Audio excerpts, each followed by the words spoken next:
Good evening, everybody. Welcome into Hoopsville. We're actually live. A little delayed, but I appreciate you bearing with us. If you got questions for us, you can join us always on Twitter at D3Hoopsville and hashtag Hoopsville. You can join us on Facebook, facebook.com/Hoopsville. You can also email us hoopsville at d3sports.com. That's hoopsville at d3sports.com. There's a puppy in this room somewhere as well. We just got back from Navy where broadcast went late. Tucker, what are you doing? He's trying to get into the studio closet. We don't want him in there. A little bit late, but we got a lot going on. Where do we start? All right, where do we start, right? So let's talk about who we'll have on the show because that's the most important thing here out of the gate. We'll talk to Jill Pace here literally in minutes from the Tufts women's basketball program. She'll join us to talk about the team. What do you got down there, buddy? We're going to let him have that. We'll also have Spencer Spivy, from the number 22 Williams men's basketball team. The junior guard will talk to us about the Eves. We'll talk to Transylvania women's junior guard Madison Kellione. She'll talk to us. Hey, no ripping paper during the show. We got puppy ripping paper during the show. Jack Davidson from Wabash will join us. The senior guard, a prolific scorer, will talk to us about everything there is to do about the Little Giants. And of course, Sherry Hare, Baldwin Wallace women's basketball coach, will join us on the show. I wanted to run a clip. I'll tell you now, I won't have it, from her 2 years ago, but we'll try and find it for later to share with you about when we talked to her during when everything got shut down last year. She was the first one that we talked to. We were doing a pre-taped segment with her to air that night, and we had arranged that we would talk with her, and if the news broke, we would continue with that news as if it was live, and that's what ended up happening. So there you go. As we get ready for the Sweet 16 and Elite 8, again, if you want to talk to us, tweet us at D3Hoopsville and hashtag Hoopsville. Email us, hoopsville at d3sports.com. You can also join us on Facebook at facebook.com/Hoopsville. You can join us on YouTube where we're simulcasting the show. That's youtube.com/Hoopsville as well there. I'm sure there's somebody there who's tuned in because we usually have a few people who are there. Great to see you there. And of course, we're also on Facebook, as we mentioned. There's people who join us there as well. Thank you for tuning in, everybody. We really appreciate it. Again, a little bit delayed tonight, not only because we started at 7:30, well, that's what we were scheduled to start, because I was down in Annapolis, Maryland for a game featuring a Division III institution, just not a Division III program. Johns Hopkins was at Navy in women's basketball. And so I was down there, women's lacrosse, calling that game. That is the second game or third game I've called in about a little under 24 hours. I had a women's game yesterday at McDaniel. I had a men's game at McDaniel. I'm at Navy today. I'm supposed to be down, I think, at McDaniel Saturday for a game. By the way, I'm going to Randolph-Macon for the men's Sweet 16 tomorrow. I'm supposed to be at McDaniel for a game on Saturday. I think that game's been postponed. We got a bit of a winter storm rolling through the Mid-Atlantic here on Saturday. I'm not sure how that'll impact games since everybody will be at their sites, but it's impacted some other things. So it's a little bit wacky, wild, and crazy. By the way, that women's game at Navy against Hopkins went to overtime. If you're curious, Hopkins led 4-0 6 minutes into the contest. Navy battled back. They were within one goal on 4 separate occasions, could not get over the hump, finally got the equalizer midway through the fourth quarter, and then took the lead. Hopkins tied it up with a minute left. We went to overtime, and that's where Navy won it in overtime. They're good. Got it done. They can record that and take it for Navy's use later. You caught up? I think I am. Yeah. Oh, I was supposed to do dinner in there somewhere. I don't think I did tonight. Tucker's in the room, so if we hear some barking or something, forgive. I had to give him a quick walk because you cannot enter our house and have Tucker see you where he doesn't need some attention. He's a puppy. This show feels like a puppy sometimes. So there you go, folks. We're underway. Again, we'll talk to Jill Pace momentarily. She is on standby. We will also talk with 3 student athletes, which has gotten more and more fun as we do it. As we mentioned, we will talk to Spencer Spivy from Williams, Madison Kellione from Transylvania, and Jack Davidson from Wabash. And then we'll hear from Sherry Hare from Baldwin Wallace. We're bookending it with women's basketball coaches. I don't think there's a better way to do it. And so to waste little time, though I got to do a little bit of prep work. Hang on, we don't have all the graphics ready because it was a whirlwind just trying to get the show on while doing everything else. Joining us on the Blue Frame Technology Hoopsville Hotline. To start things off, we're not taking a commercial break.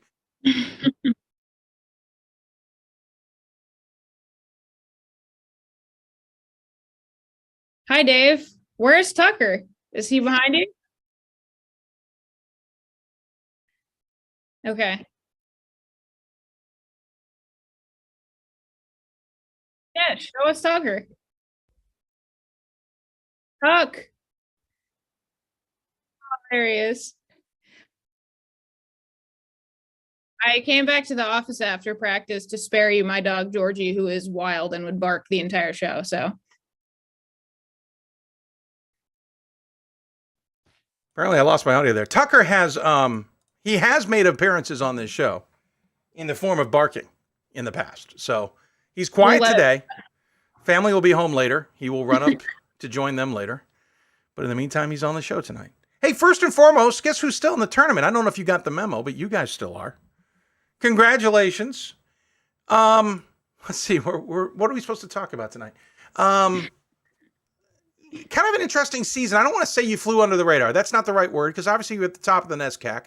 But I think there were a lot of questions about the NESCAC coming into the season because we had the COVID year, which affected a lot of institutions. And NESCAC is one of those where we're all looking at the price tag going, I mean, are they really going to come back for another year? Are they really?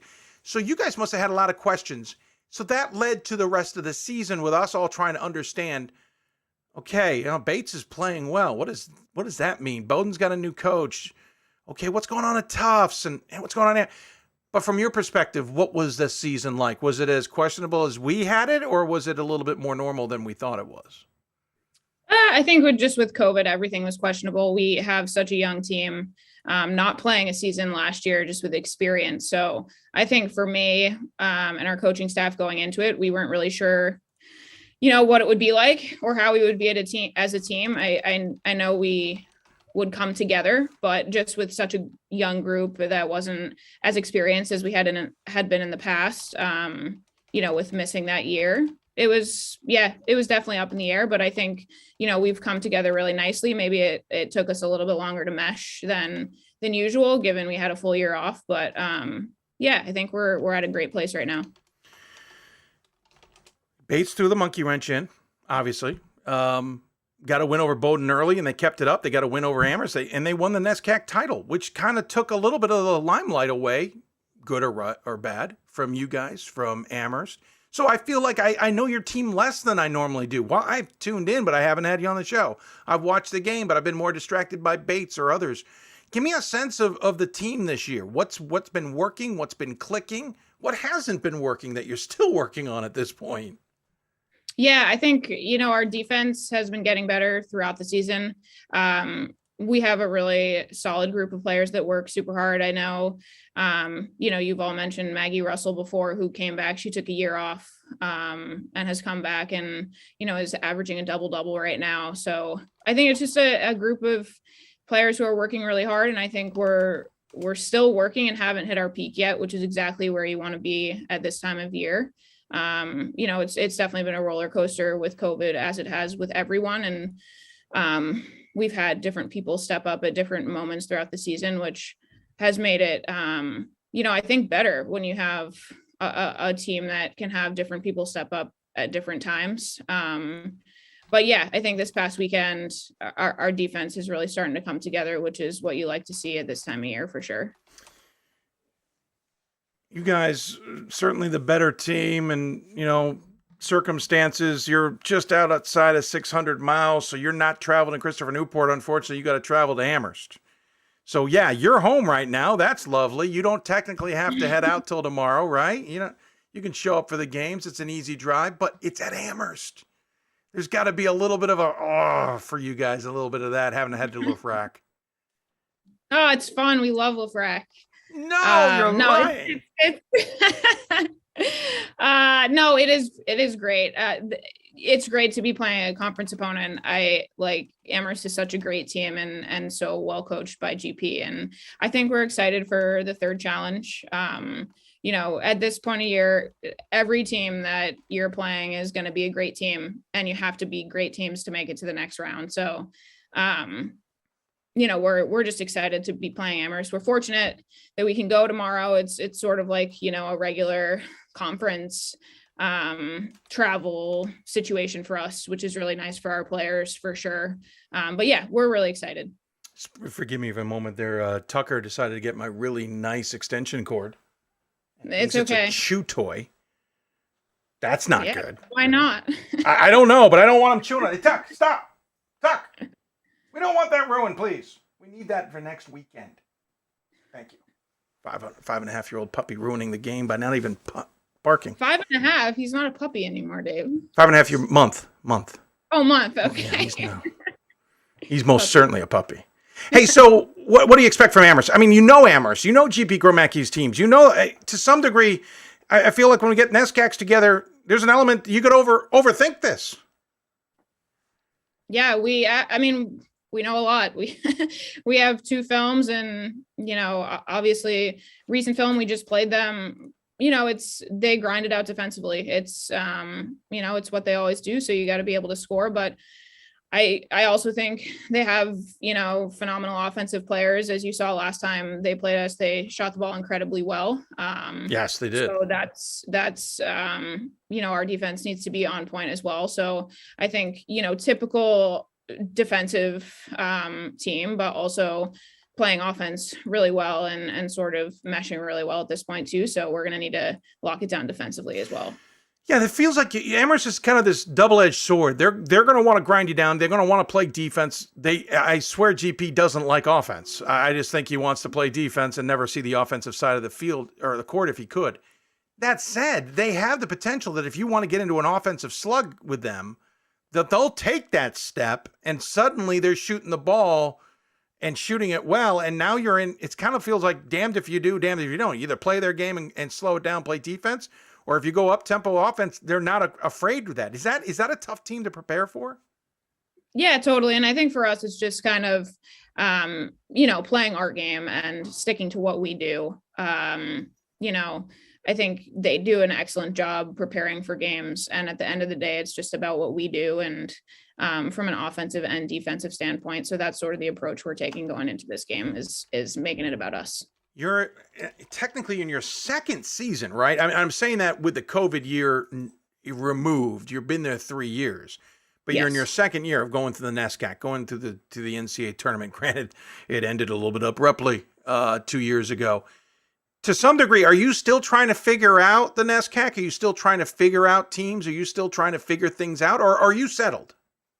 Oh, I don't know. I think I'm always going to be figuring things out.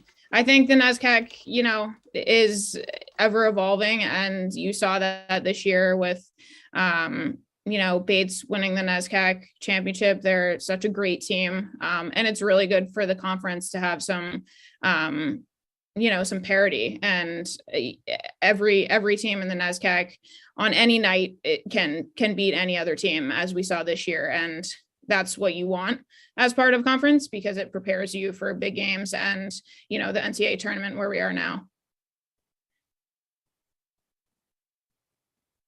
Oh, lost you, Dave. There's a mute button. You're back now. Family came to take Tucker away, so I muted myself and then forgot to unmute. It's a crazy night, Coach. You're all good. I saw the outcome, 13-12 OT, huh? Yeah, no, I mean, we didn't need an overtime game at all. Not when I had somewhere else to be an hour away. All right. Yeah. Came from 4 behind, but 13-12 win. Yeah. Great game, by the way. What was I going to say? Oh, so what are you expecting from this one? How are you preparing? I know we talked about the defensive slug. We talked about being the potential of an offensive game. And again, this is where I wonder if sometimes the NESCACs playing the NESCACs can overthink it, that you know each other so well. Do you have to go in with a plan, or do you have to go in with no plan and be ready to adapt? I guess is a better question. Yeah, I think it's a combination of both. We're fortunate to have 2 films that we, already have against Amherst, which is great. But it's sort of, you try to take the approach that this is just like any other game. I know it's challenging because obviously it is the Sweet 16. It's not like our team doesn't know that, but I think from a coaching philosophy for me, it's you approach every game the same way. And back to what I said earlier about playing our game, I think to your point, you're going to have to adapt no matter what in games. I think that's what you do as coaches, to both teams. So, whatever we need to change and adjust throughout that game, we will. But like I said, yeah, I think it's more about us at this point. It's similar prep, but it is different with the third time. You got to just go out and sort of play the game too. Of course, they beat you guys in the NESCAC tournament. Does that drive a little extra motivation, or is that just, okay, they beat us, moving on? I think we've moved on. I think, we are using this past weekend really as our motivation. And I thought we played very well in both games. And just, I think that's our motivation moving forward is taking those two games and kind of using that momentum to propel us forward. So, it's Amherst and there's always going to be, that conference rivalry, but I do think it's more about building off of ourselves. Can you afford to look ahead? Can you look ahead and see the top ranked team in the country, the top seed in the tournament in Christopher Newport, and a really dark horse to some degree in Trinity, Texas, sitting in another game? Can you afford to look ahead to that? I don't look ahead, Dave. Yeah, I knew that. I just thought, I figured it was worth an ask. Good try. No, we're all about tomorrow. We prep is all for tomorrow, so we got to win that one before we can think about anything else. Random question, and I'm not trying to pick on Amherst here, and I'm not trying to say anything about the decision, but they do have a vaccine requirement for fans and KN95 masks and stuff. Does that add a wrinkle for your fans? Does that add a wrinkle for you guys logistically just to deal with what your fans might have to deal with? Granted, you guys will test and all that. That's part of the protocols. But does that cause a distraction or is it for others to deal with? No, I don't think so. We're pretty used to COVID protocols at this point. Yes. So it doesn't, it is what it is for us. And I think if this year has taught us anything, it's, you just got to roll with it and whatever comes your way, you got to be able to adapt and there's going to be adversity. So it's totally fine with us. You, interestingly enough, though, are playing with one extra challenge. You're pregnant. We've had many coaches on the show who are pregnant. And talk about that. Some of them are going to be having the kid in the middle of the season. Some are having it at another point in time. If I have the note right, you're having your child in about a month. At least that's the schedule. Yep. That's the schedule. How much has that added a dynamic to at least the second half of the season in terms of trying to pace yourself, no pun intended, trying to, do best by you, but at the same time still be there for the team? Yeah, I've been really fortunate with my pregnancy. Has been pretty smooth. It's been fun. I mean, I think it's fun for the team. Like they've been just loving it and guessing names and having the guessing names thing annoys me. Drove me nuts when we had our first. Yeah, so it's been really smooth, which I've been fortunate because I know that's not the case for everybody, but it's been fun. I'd almost be making up plays for the team and just giving them random kid names just to mess with them. All right, we're running Randolph. Yeah. All right, time for Booster. Just throw random crap names at them and just throw them off for completely. Well, congratulations on the potential birth. That's pretty awesome. Obviously, you'd love to have a walnut and bronze trophy alongside, if at all possible. What's this team going to need to do, not only to get the win over Amherst, but possibly knock off either number one Christopher Newport or a really tough Trinity, Texas team just to get to Pittsburgh? Yeah, I think just playing with tough, intense defense and starting really strong games. I think that's been an emphasis for us here in the tournament is having strong starts and especially defensively. So like I said, I think also continuing to come together as a team. One of my things as a coach, and a lot of people say it, is continuing to get better every day. And I think our team really has done that in practices. I don't even know what number we're on. We keep track. 73, I think, was today, practice 73. So it's a really long season, and the fact that they have kind of taken the approach to still get better and, in tomorrow's game to continue to get better. And if we can do that, I think it's going to be huge for us, but we're going to need to play our best basketball, right? Like these are the best 16 teams in the country right now. And our team's got to be ready and focused going into it, which I think they are, and they showed that last weekend. So hopefully we can keep that focus and intensity going into tomorrow. Well, congratulations on the run. Congratulations, obviously, on getting this far and having that opportunity. We appreciate you bearing with us to get on the show. She got a frantic email at the end going, "I'm on my way. Trust me. Just bear with me." But I appreciate the time and the insight on the team. And we wish you nothing but the best, as we do all the other teams who are in the tournament. As always, though, we give the guests the final word. Any final thoughts you want to share with those tuned in? Thanks for everything you do for us, Dave. rushing over tonight and doing a lot for D3 women's basketball, but also women's sports in general is pretty awesome. And I know we all really appreciate it. So thank you. Well, thank you. I think I'm crazy for trying to do this tonight, but I appreciate it nonetheless. Good luck this weekend. We'll look forward to seeing how the game plays out. We'll look forward to touching base with you down the road. And by the way, good luck with the birth. Listen, if it's a boy, David's a great name. If it's a girl, David's a great name. I'm just saying. All right. So David it is. David it is. I'm just saying. I mean, if the players are getting in on this, I'm going to get in on it too. There you go. Hey, take care. I'll let you know. Yeah, I'm not holding my breath. I'll talk to you soon. Take care, Jill. Thanks, Dave. Okay. Jill Pace joining us on the Blue Frame Technology Hoopsville hotline. Fun to chat with her. Glad she stuck it out with us. Remember, she's a Bowdoin grad, so she knows the NESCAC. It's just about knowing the coaches. That's a little bit different. And appreciate her finding the time to be with us. And fun stuff. Again, they'll take on Amherst in a game that, arguably should have been at Christopher Newport. That said, maybe Tufts should have been swapped with somebody like Scranton, and so they wouldn't even be at Christopher Newport or playing Amherst. They'd be in a different spot. And I'm saying Scranton is one example. They would be actually at Hope, which not that's all that more difficult. They'd be taking on NYU. It's tough matches no matter what at this point in time. We'll take a break. When we come back, I've already forgotten who we got coming up next because it's just been that kind of day. If you do have questions, I'll check that in a second. If you have questions, tweet us at D3Hoops or hashtag Hoopsville. You can chat with us.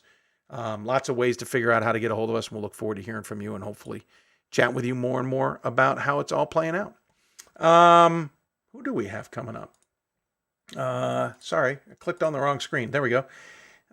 Spencer Spivy. We keep it in the NESCAC. We go from the eastern side of Massachusetts to the western side, up into the northwestern corner, into the Berkshires. We'll go to Williams to talk to Spencer about his team and the challenges they have faced this year. You're listening to Hoopsville, presented by D3Hoops.com. From the NABC studios, thanks to our partners at Blue Frame Technology, the Women's Basketball Coaches Association. A special shout out, obviously, to Get Sports Sense. Or I said it wrong. It's Sports Sense. We'll get back to it. I had a note here and I erased it. Also, we're selling T-shirts. We'll talk a little bit more about how you can buy a Hoopsville T-shirt. Maybe a special, unique one coming up. Back with more after this.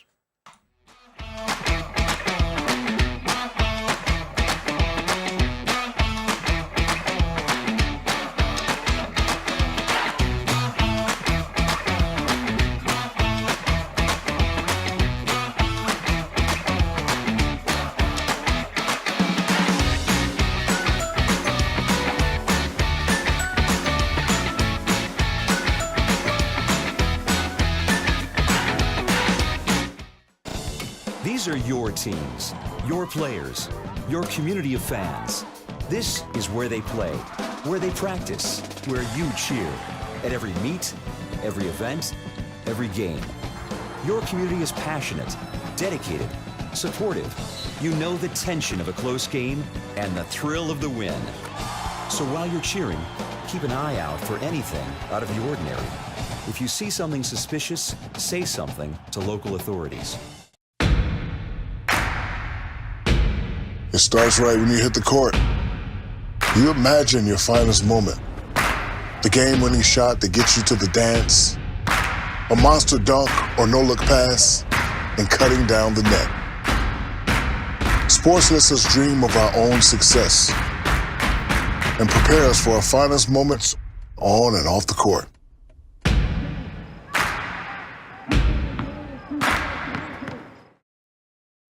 We've got more schools than Division I, more fans than Division II, and more upsets than March Madness.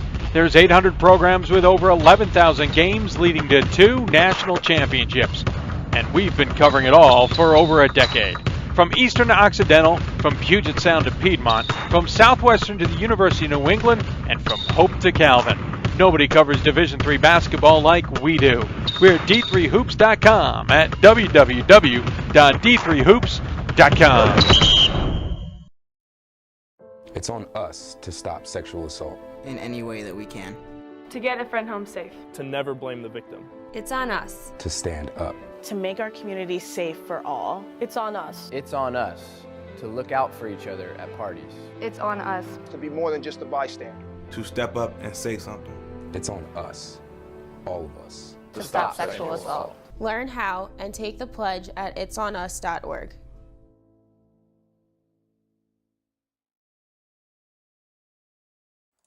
Welcome back to Hoopsville, everybody, as we continue to roll along. As I said in the tweet that I literally just sent out the door, we remain in the NESCAC, where our focus now switched to men's basketball. Then we head to the other state of Massachusetts. Of course, in the Sweet 16 on the men's side, Williams is looking to, well, where do I put the bracket? There it is. I just didn't call it up. That's what it was. Williams is looking to keep moving on. They're kind of have an interesting season, as we have discussed on many occasions, with a couple of COVID halts and holds, which probably had them coming into the tournament a little bit under everybody's radar to some degree. They're in what I call the W's bracket. As Williams will take on Wabash. They're playing at Illinois Wesleyan, who will be taking on Wheaton. It's all about the W's, and 2 teams will come out with W's tomorrow night, and 1 will come out with a W heading to the Final Four. Wabash versus Williams is a fascinating matchup. Of course, again, taking place out at Illinois Wesleyan. To talk all about it, we decided to head to talk to Williams. Of course, we talked to Kevin App earlier this season, so we reached out and said, hey, you got a student athlete available? They said, sure, we'll sacrifice Spencer Spivy to the show.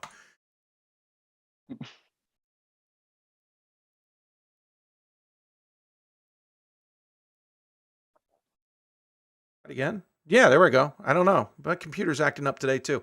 Joining us on the Blue Frame Technology Hoopsville hotline, the man that Williams has sacrificed to the show. It is Spencer Spivy, who's joining us. And we should warn you that Spencer is on the free internet hookup there at the, I believe, Hampton Inn in Bloomfield. So we might get some breakup with him, but we'll stick with it. We're looking forward to it. Spencer, welcome to the show. Thanks for taking the time. Really appreciate it. And you at least made it out to the Midwest safely. We did, yeah. Thanks for having me. Absolutely. First and foremost, this has got to be, listen, 2019, 2020, certainly crazy the way it finished. Last season, all over the place on whether you are going to play or not. And of course, NESCAC, one of the early ones that call it all off. Going into this year, probably had high expectations. And you guys have had a absolutely wacky season with a couple of shutdowns. From your perspective, are you guys just happy to still be playing, not because you're in the tournament, but because you're still playing? Yeah. I mean, on one hand, we always sort of have the loftiest expectations for ourselves, and in a way, we're disappointed that we're not further yet. But on the other hand, we're very grateful. You know, every game we win is another week with our friends, and that's kind of the attitude that we promote here, and that's what we're thinking right now. Yeah, it makes sense. You guys had 2 shutdowns, and I don't want to dig in too deep, but I am just curious. Of course, right after Christmas, you're supposed to be at WNL tournament. That got called off. Then you're going to be at a Utica tournament. That got called off. You're going to play a SUNY somebody. That got called off. You all of a sudden don't have games. You're supposed to play Yeshiva. No, that got called off too. You guys are just every morning waking up wondering if you're heading even to practice at that point. So that takes a couple of weeks. Okay, fine. Done and dusted. Then we hit February, and then you guys said, yeah, we're going to stop playing now too. How hard was it to go through in a span of about 6 weeks, 2 serious kind of shutdowns and I'm assuming limited practices and no games? How hard was that for everybody? It was pretty brutal. Emotionally, it's very difficult to kind of get mentally ready for a game. A few times we even kind of hopped on the bus, got ready to go. Yeah.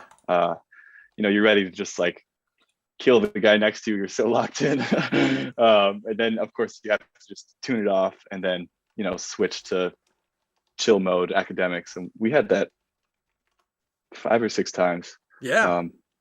So it's been a bit of a whirlwind, but in a way it kind of has prepped us for kind of, the craziness of the off season. We feel pretty experienced, and we know what to do at this time of the year with the crazy stuff. Yeah, at this point you're like, testing, whatever. Yeah. Been there, done that.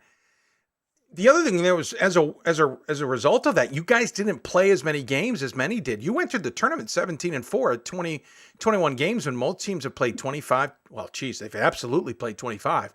They've most likely played 27 or 28. So the teams have played 6, 7, 8 games more. There's a double-edged sword there. As I've said that term a few times tonight. You've played less, so you maybe have beaten yourselves up. You've gotten some added breaks, so you're a little bit more rested. The disadvantage is you haven't played as many games or had as many practices, and thus maybe still are trying to figure some things out. What's the mentality on that from your guys' perspective? Yeah, definitely a double-edged sword. I mean, we were playing in the NESCAC tournament with, having not really played many close games. And, that kind of hurt us maybe in late game execution or, a mistake here or there. But the benefit is that we have so much gas in the tank. It feels like, we haven't played enough games yet. And so in a way that kind of just keeps us fighting and keeps us playing for the next weekend. How did the NESCAC prepare you guys, or didn't it? You played obviously a lot of NESCAC games, but you had a battle in the championship game against Wesleyan. How do you think it's prepared you guys for the tournament? How do you think it's prepared you for a team like Wabash and potentially either Wheaton or Illinois Wesleyan? Yeah, we're kind of happy to be out of the NESCAC because we play the same team 8 times and you chase the same guys, over and over. But Wabash actually especially resembles some of the teams that we play with, high shooting guards where, we need to tail them all game and can't lose focus on that end. So it's prepared us well. And we were even saying the big moments in the NESCAC tournament kind of make the national tournament seem light at times. Like, I don't know, last weekend was a big moment for us, but in a way we kind of shrugged it off like we've been here before and, we've had bigger games. Yeah, we should point out again, you lost to Wesleyan in overtime in the conference title game in a barn burner of a game. Of course, at Wesleyan. Right? Yeah, that was at Wesleyan. Then you faced Newman, had an easy game with that, 95-57, but Stevens kind of gave you a bit of a game there at Mount Union. I don't know if you guys were expecting Mount Union or not, but Stevens comes through and you get a 10-point game in there, and that's by relative terms with Newman, it's a low-scoring game, 71-61. Tell me about that weekend and the kind of the roller coaster that was of those two games. Yeah, well, every team that is in the tournament right now has, a real talent to them and, is really a good team.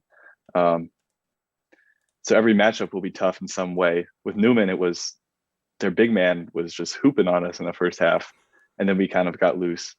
With Stevens, they had a real nice trio of guards who were kind of tenacious and real fighters, and it was just a bit more of a battle. And in that one, we were able to kind of hang on and go on a late run to put it away. But we expect more battles, and Wabash has damn near Steph Curry. I was going to say Jack Davidson, who will actually be on the show. Oh, wait, he's coming up next. He'll be on the show in a moment. Tell me a little bit about trying to match up against a guy like him who's obviously a really good scorer. But on top of that, the rest of the team, because it's not just the Jack Davidson show. Yeah. Well, on the first hand, I don't think they've played a defense that is as long or has the size or the tenacity that we do. And that gives us real confidence, against high scores like that. On the other hand, we're all hoopers, outside of the college season. We've played, players much better than him. And so in a way, it's kind of like we've been preparing for this moment, and we have the meat to kind of take care of business, and that's what we believe. Let's talk a little bit about yourself. You were on the team in 2019 that went to the Elite Eight. Didn't have as big a role, but certainly came up with some big shots. Does that give you a lot of confidence going into this? Can it help give any perspective to the guys who haven't been in this situation before? Yeah. I can't say I have much experience from that moment, but one of the things I do remember is the importance of not getting too high or low. I remember 3 years ago, we played in the Sweet 16 and had a big win over Whitman. And we're in the locker room just going nuts, celebrating, going crazy. And then the next day kind of laid an egg against Christopher Newport. And to win at this stage, you have to take care of both games. So maybe one of the lessons I'm picking up is if we take care of business tomorrow, stay level-headed, job's not finished. We got to take care of the next one.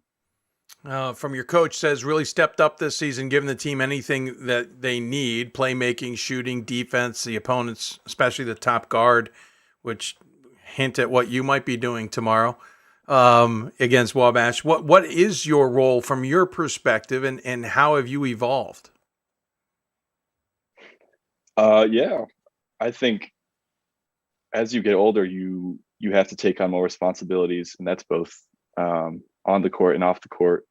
I'm proud of the way that I've kind of stepped into more of a leadership role, and vocally leading guys and picking them up when they're down.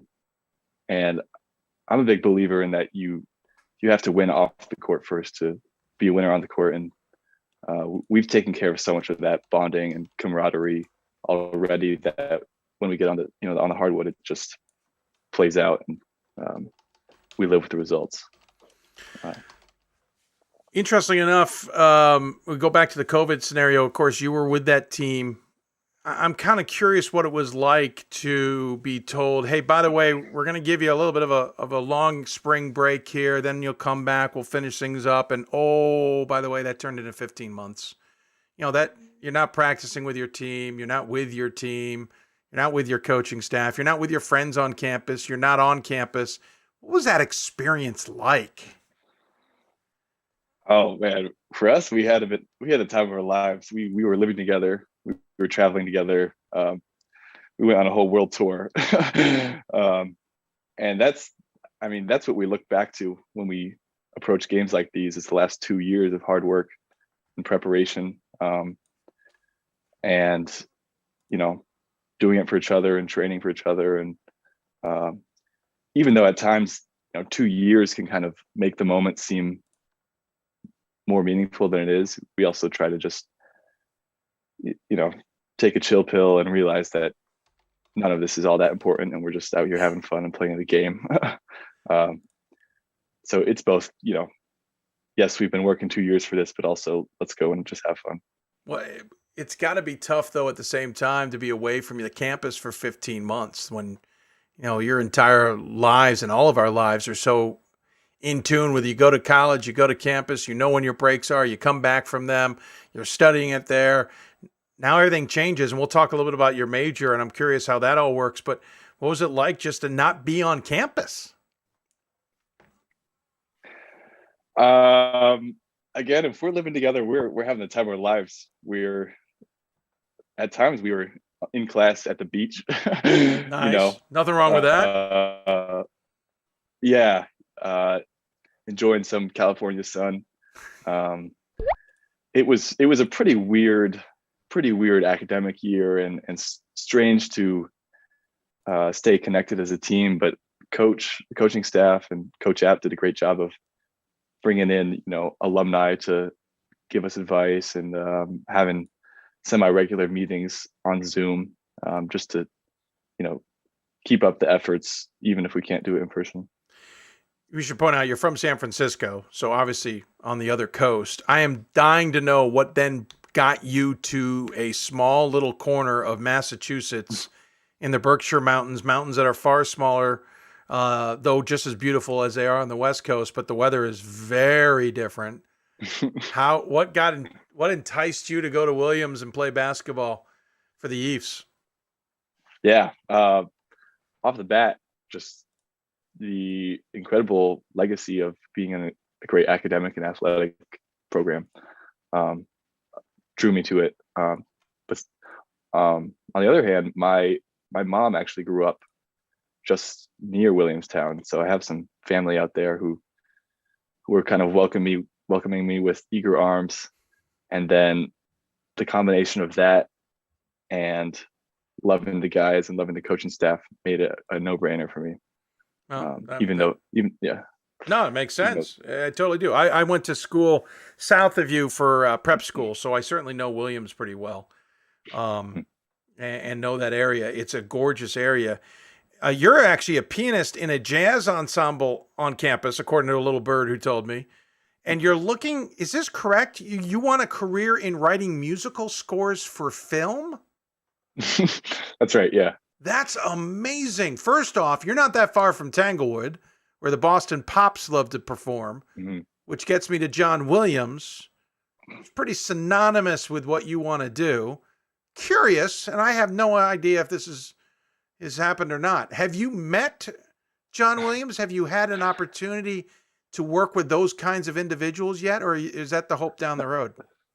Oh, that's the hope down the road. I mean, John Williams is the marquee guy. Yeah. He's kind of every film composer's number one hero.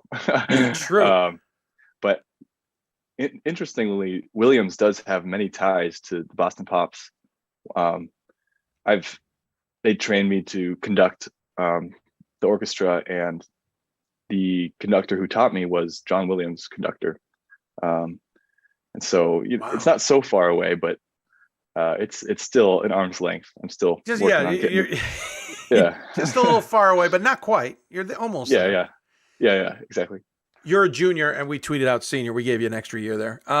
So things aren't done yet. But so what's the process, though? How do you finish off the college side of that, and how does that steer you towards what you want to do, and how do you hope to accomplish it? What's the first steps, I guess, is the question. Yeah. Some of the first steps are just building out experience, building out a repertoire, and being able to create music at all genres, because film music is very varied. It can be very electronic, it can be very orchestral. Yeah. It could be the random combination of like a drum and a stick, or and so that you build up your skills, but you also got to build up your experience and sort of network, and all of that is mainly in LA and Hollywood, but there's a scene in New York.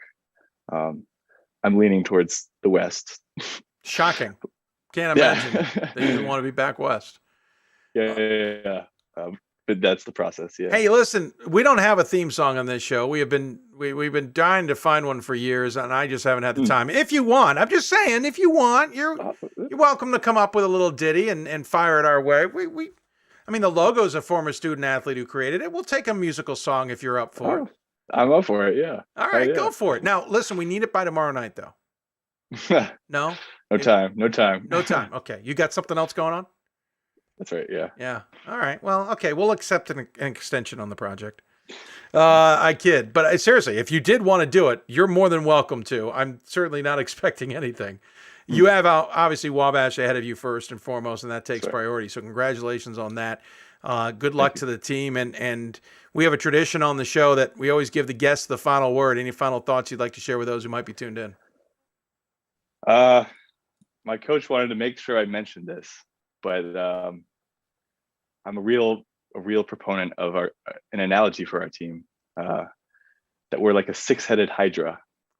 We attack you from all kinds of angles, and if you cut off one of our tentacles, two grow back. So that's what I want to leave you with. That's kind of our motto these days. I dig it, man. That's pretty awesome. And for my kids who might be watching, we're not talking about the hydra that is in Marvel. That's pretty darn cool. I like that analogy, and well done, Coach, on prepping you for that. Well done. Hey, Spencer, good luck tomorrow. Good luck to the team, obviously. Good luck with your career as well. That sounds like a really cool career. I'm a pianist myself, but I could not be anywhere close to what you're trying to accomplish. So that's pretty awesome. Take care of yourself. Thanks for the time, and we'll look forward to talking to you or the team down the road. Sounds good. Thanks, Dave. Take care. Spencer Spivy joining us on the Blue Frame Technology Hoopsville Hotline. Fun to chat with him. That was some good stuff. Prolific scorer. Jack Davidson on one side. Spivy's not too bad either. Either's the rest of their team. Watch out for them in tomorrow's game. That's going to be a good one against Wabash. And of course, Illinois Wesleyan and Wheaton on the other side will be good too. We'll take a break. When we come back, we'll head to Transylvania. We'll talk to one of the student athletes there. And then still ahead, Jack Davidson of Wabash will be on the show. You listen to Hoopsville, presented by D3Hoops.com. Back with more after this.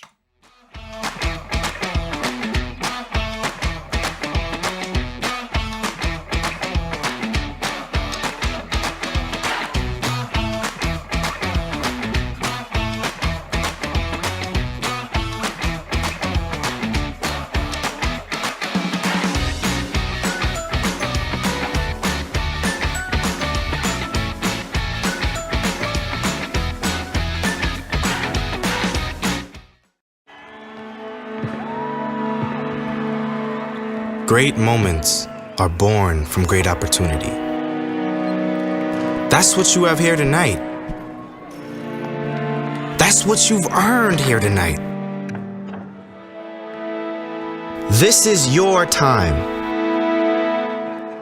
Now go out there and take it.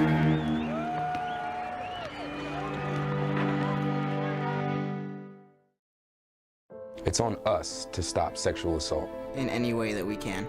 To get a friend home safe. To never blame the victim. It's on us. To stand up. To make our community safe for all. It's on us. It's on us to look out for each other at parties. It's on us. To be more than just a bystander. To step up and say something. It's on us, all of us. To stop sexual assault. Learn how and take the pledge at itsonus.org.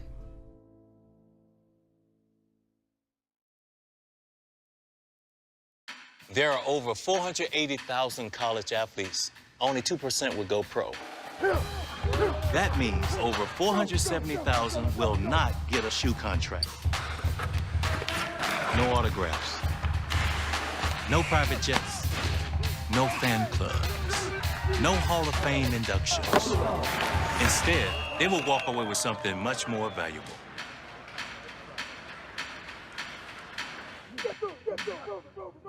We've got more schools than Division I, more fans than Division II, and more upsets than March Madness. There's 800 programs with over 11,000 games leading to 2 national championships. And we've been covering it all for over a decade. From Eastern to Occidental, from Puget Sound to Piedmont, from Southwestern to the University of New England, and from Hope to Calvin. Nobody covers Division III basketball like we do. We're at d3hoops.com at www.d3hoops.com. We've got more schools than Division I, more fans than Division II, and more upsets than March Madness. There's 800 programs with over 11,000 games leading to 2 national championships. And we've been covering it all for over a decade. From Eastern to Occidental, from Puget Sound to Piedmont, from Southwestern to the University of New England, and from Hope to Calvin. Nobody covers Division III basketball like we do. We're at d3hoops.com at www.d3hoops.com. We've got more schools than Division I, more fans than Division II, and more upsets than March Madness. There's 800 programs with over 11,000 games leading to 2 national championships. And we've been covering it all for over a decade. From Eastern to Occidental, from Puget Sound to Piedmont, from Southwestern to the University of New England, and from Hope to Calvin. Nobody covers Division III basketball like we do. We're at d3hoops.com at www.d3hoops.com. And welcome back to Hoopsville, everybody, as we continue to roll along on this evening. Hectic night as we started the show a little bit late, but appreciate you all tuned in. If you'd like to chat with us, you can always tweet us at D3Hoopsville or hashtag Hoopsville. Let's see. You can also join us on Facebook, facebook.com/Hoopsville. We're live simulcasting the show. We're also live simulcasting it on YouTube, youtube.com/Hoopsville. And again, email us hoopsville at d3sports.com.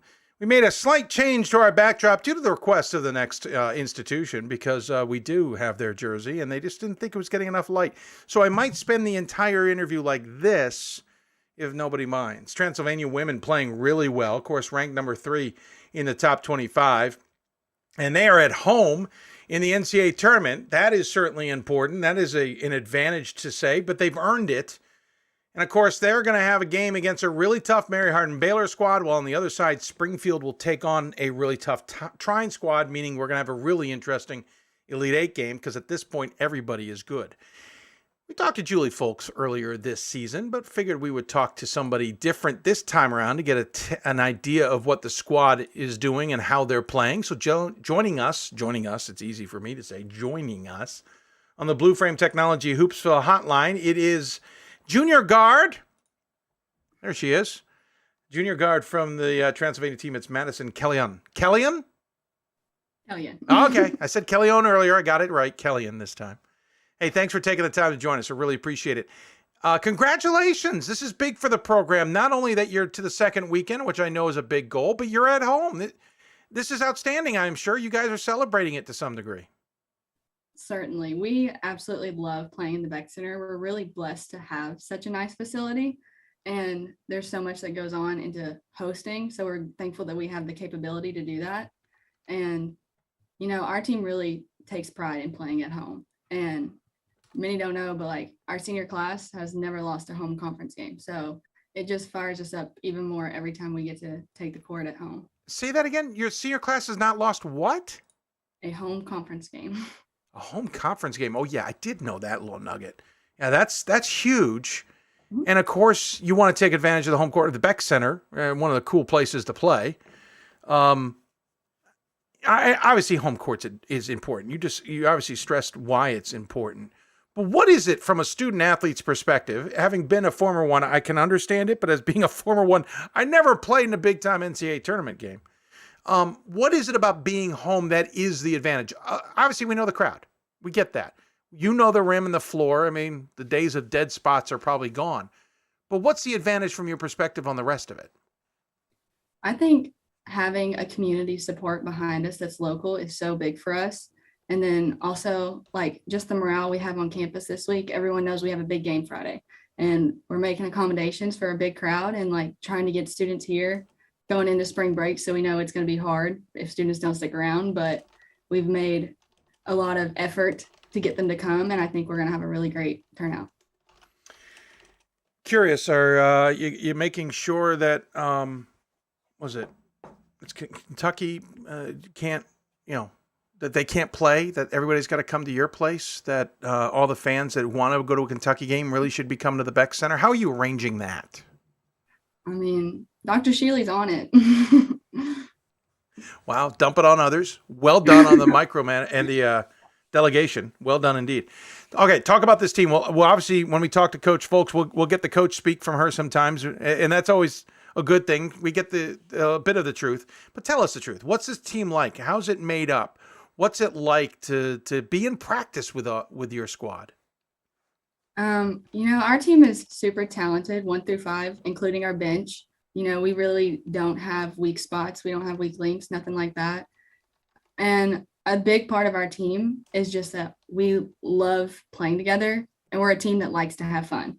And there's several days we'll come into practice and we'll start practice with a game. We'll do bowling, we'll do strive for 5, a quick game to 21. And so it's a really good balance between fun and the seriousness of getting down to it and playing basketball. But the amount of our team just loves to be together on the court, off the court, anytime. We're always together. And anytime that we're on the court together, we are so thankful for that opportunity and we make the most of it. That's cool.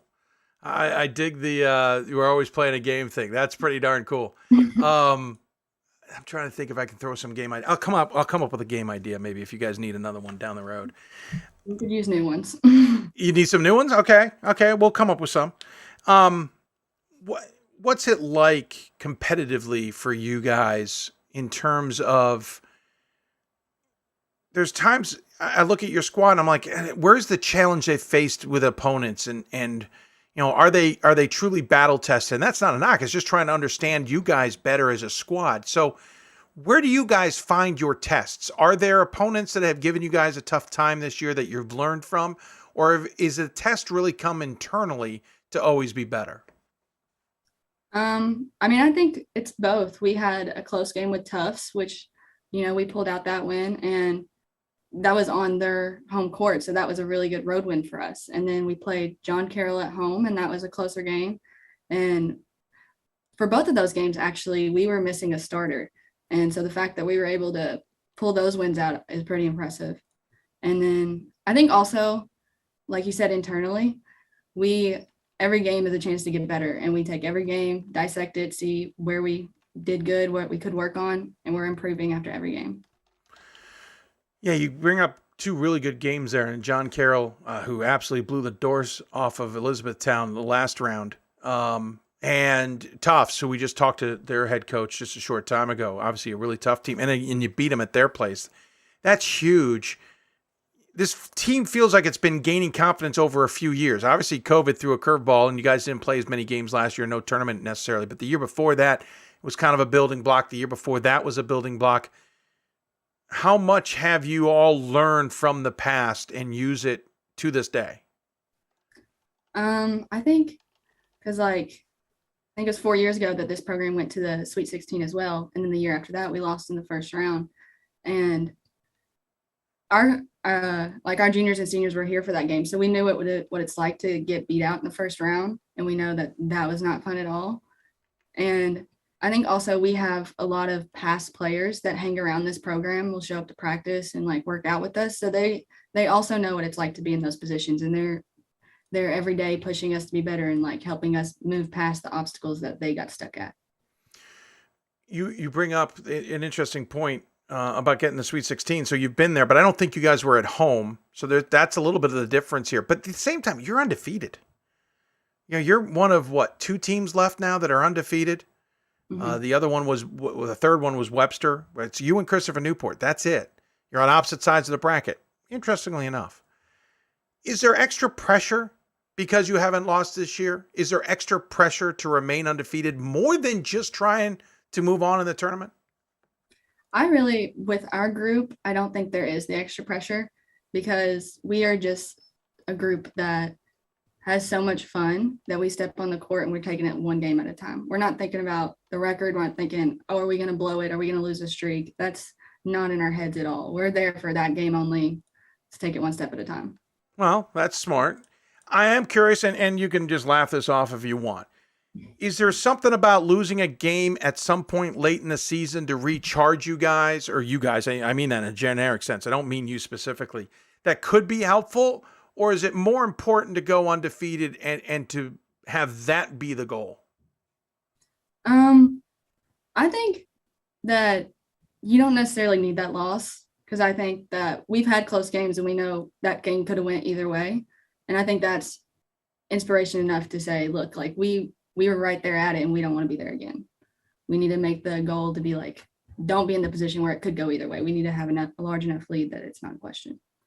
I want to talk a little bit about you and your game. You are technically a junior at Transylvania, but Coach will point out that technically you're a freshman because you lost your first year due to a torn ACL, which, that is rough. We'll talk about that in a second. And then obviously you got the COVID exemption from last year. So you got a little bit of kind of experience last year playing. Granted, the year before you got experience, sadly, watching. You get to play last year a little bit. Now you're fully in and playing now. Do you feel like you're still learning a little bit as you enter this Sweet 16 round, or do you feel more like a junior? I think I'm definitely still learning because, this is my first NCAA tournament that I've really been a part of. Yeah. And it's all a new experience to me. And, I know a lot from the program of like the plays we run, what defense, what coach wants from us. So in that sense, I definitely feel like a junior, but experiences are still all new. Yeah, I get that. Talk to me about the ACL. When I was a student athlete, tearing an ACL could have been a season, not a season ender. That could have been a career ender. The rehab was the surgeries and the rehabs were just starting to become more revolutionary. You tear your ACL, you're out minimum a year at that time. Mm-hmm. Nowadays, the recovery is different. What was it like to go through that with the knowledge that an ACL tear is not the end of the world? It's a big deal. Don't get me wrong, but it's not the end of the world. What was that experience like? It was definitely, it was very sad, but because I tore it like within my first 2 weeks on campus, so I didn't get my first practice in or nothing. And it was a couple of weeks later that Coach Folks told me like, oh, I had a really good chance of even starting my freshman year. So that was like more demoralizing. Hey, while I'm down, Coach, could you just get me? Yeah. So that was definitely really hard. And I think because like when I went in for the appointment, they're like, you got a long road ahead of you. This could be like 9 months to a year before you're playing again. And like, I left that interview and I'm like, it's not going to be that long. Like, I'm not waiting that long. I got to get back on the court. And then I was doing really good in my rehab. And then when COVID hit, I like couldn't do PT anymore. So like my rehab got pushed back even further. Oh, good point. Yeah. Yeah. Which was also super hard.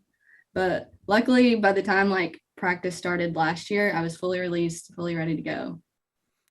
I'm curious. I had a minor knee injury. I'd barely ever think about. Do you ever think about it? Do you ever have something happen that makes you think about it, or is it completely out of your head now?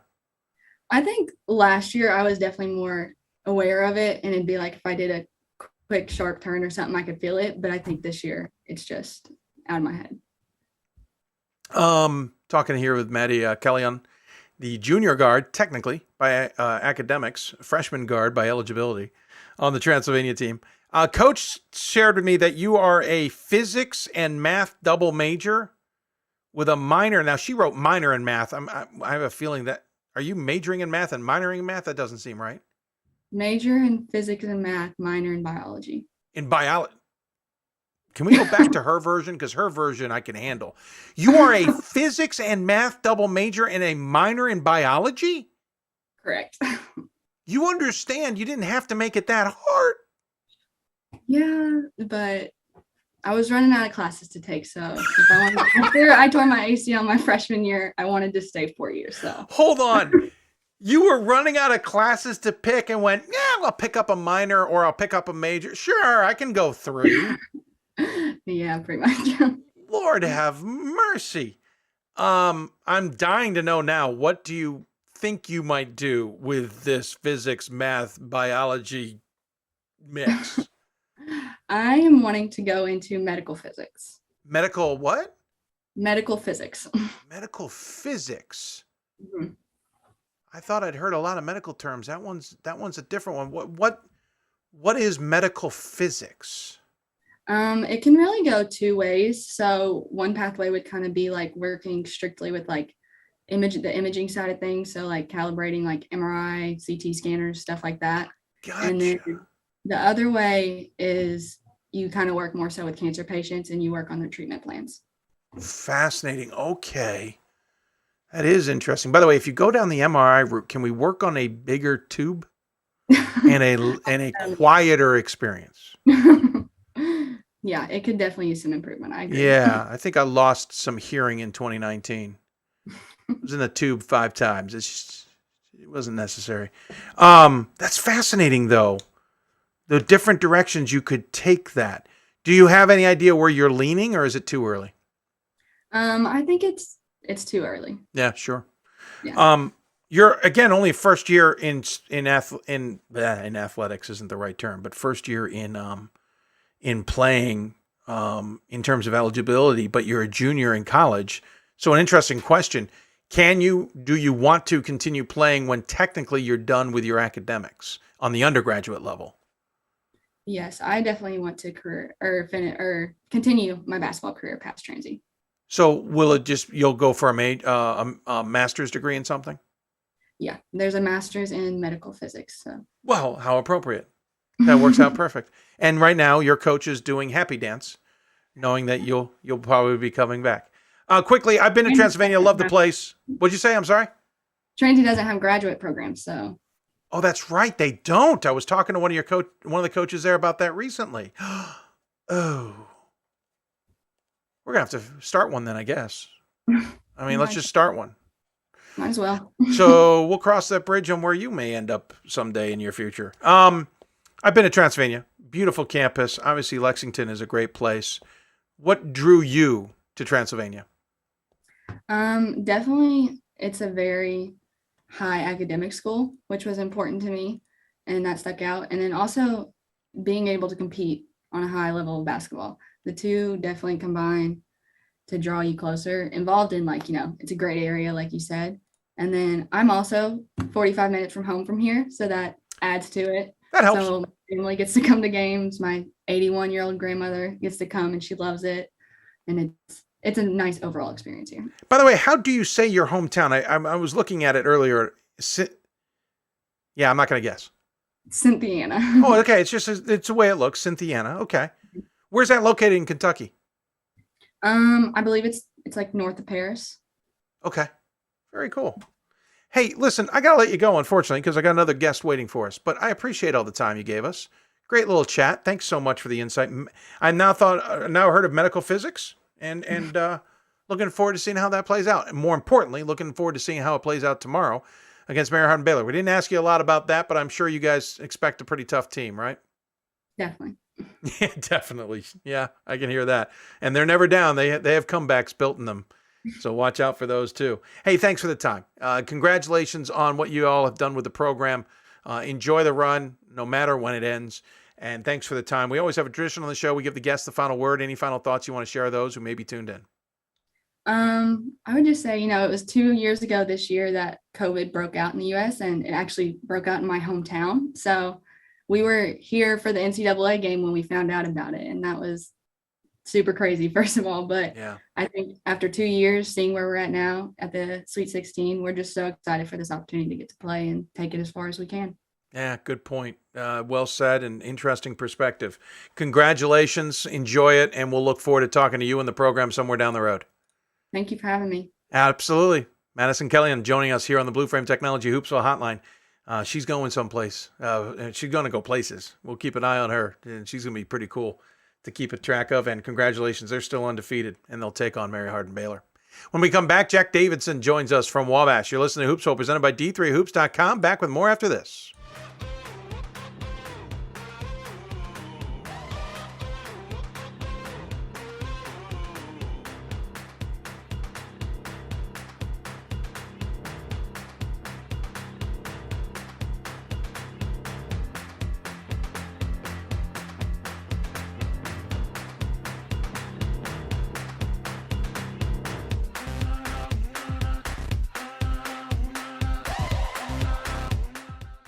For the love of the game. But for those of us who are Division III student athletes, it's more than that, a lot more. Sure, the game is important, but as we work so hard to build both mind and body, it's more about team. That is why NCAA Division III teamed up with Special Olympics, and in giving the gift of sport to those for whom it seemed an impossible dream, we are working to make this a better world. Help us keep that dream alive. You can make a difference. Coach of the Year, Administrator of the Year, All-America Team, Wade Trophy. The WBCA doesn't just honor coaches, but players, administrators, and much more. The WBCA strives to honor those who have contributed to the advancement of women's basketball. Celebrate the present, honor the past, look to the future.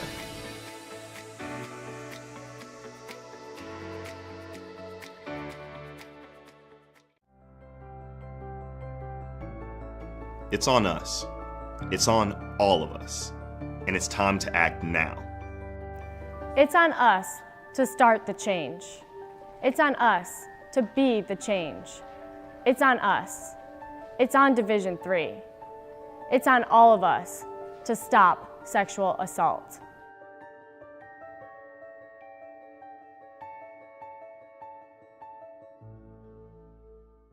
For the love of the game.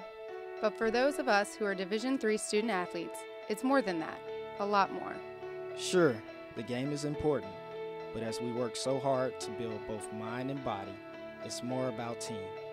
That is why NCAA Division III teamed up with Special Olympics, and in giving the gift of sport to those for whom it seemed an impossible dream, we are working to make this a better world. Help us keep that dream alive. You can make a difference.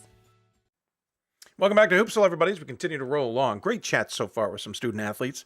I told everybody, if you paid attention to the beginning of the season on this show, that we were hoping to talk to more student athletes during the year. We didn't do as well as I had hoped. We did better. There's so many reasons behind that. Sometimes you just don't know what you're going to get. You don't know what a student athlete you're going to get. Sometimes, even with coaches, you don't know where to get. But I have experience with that, so I'm confident with how to, chat with a coach and dig something out of him anyway. You can't always do that with student athlete. But in the last few weeks, we dove in because sometimes we're talking to teams that we're talking to for a second time, so we want a different perspective. Nothing against a Kyle Brummett or a Kevin App or a Julie Folks, but we talk to you. So let's talk to the players, get their perspective. And that trend will continue now as we talk Wabash, the Little Giants, which, of course, one of those favorite little names out there in Division III, are still dancing in the tournament after a tremendous first weekend. If you weren't paying attention, and I'm also reminding myself, they got past Barry in what I was torn game because I liked both Wabash and Barry all season. That ended up being a 12-point win, but it was definitely closer than that most of the game. And then Wabash broke Emory's heart, just as Pomona Pitzer did 2 years ago, though in opposite ways. Wabash had to hold off against Emory, who had 3 shots at it in the closing seconds to tie or maybe even take the lead, including missing a dunk. missing a dunk at the end. But Wabash still dances, and they're taking on Williams. We talked to Spencer Spivey a few moments ago, joining us on the Blue Frame Technology to talk about his team. Is probably one of the more prolific scorers in Division III basketball. It is Jack Davidson. Hold on, Jack. I don't have it all ready to go to bring you in, and there we go. Now we bring him in. Jack, again, thanks for taking the time to join us. We were talking off air. Great to have you. Congratulations on the season. You guys literally broke through not only an NCAC that admittedly was a little bit down. We just didn't have the usual, horses, as it were.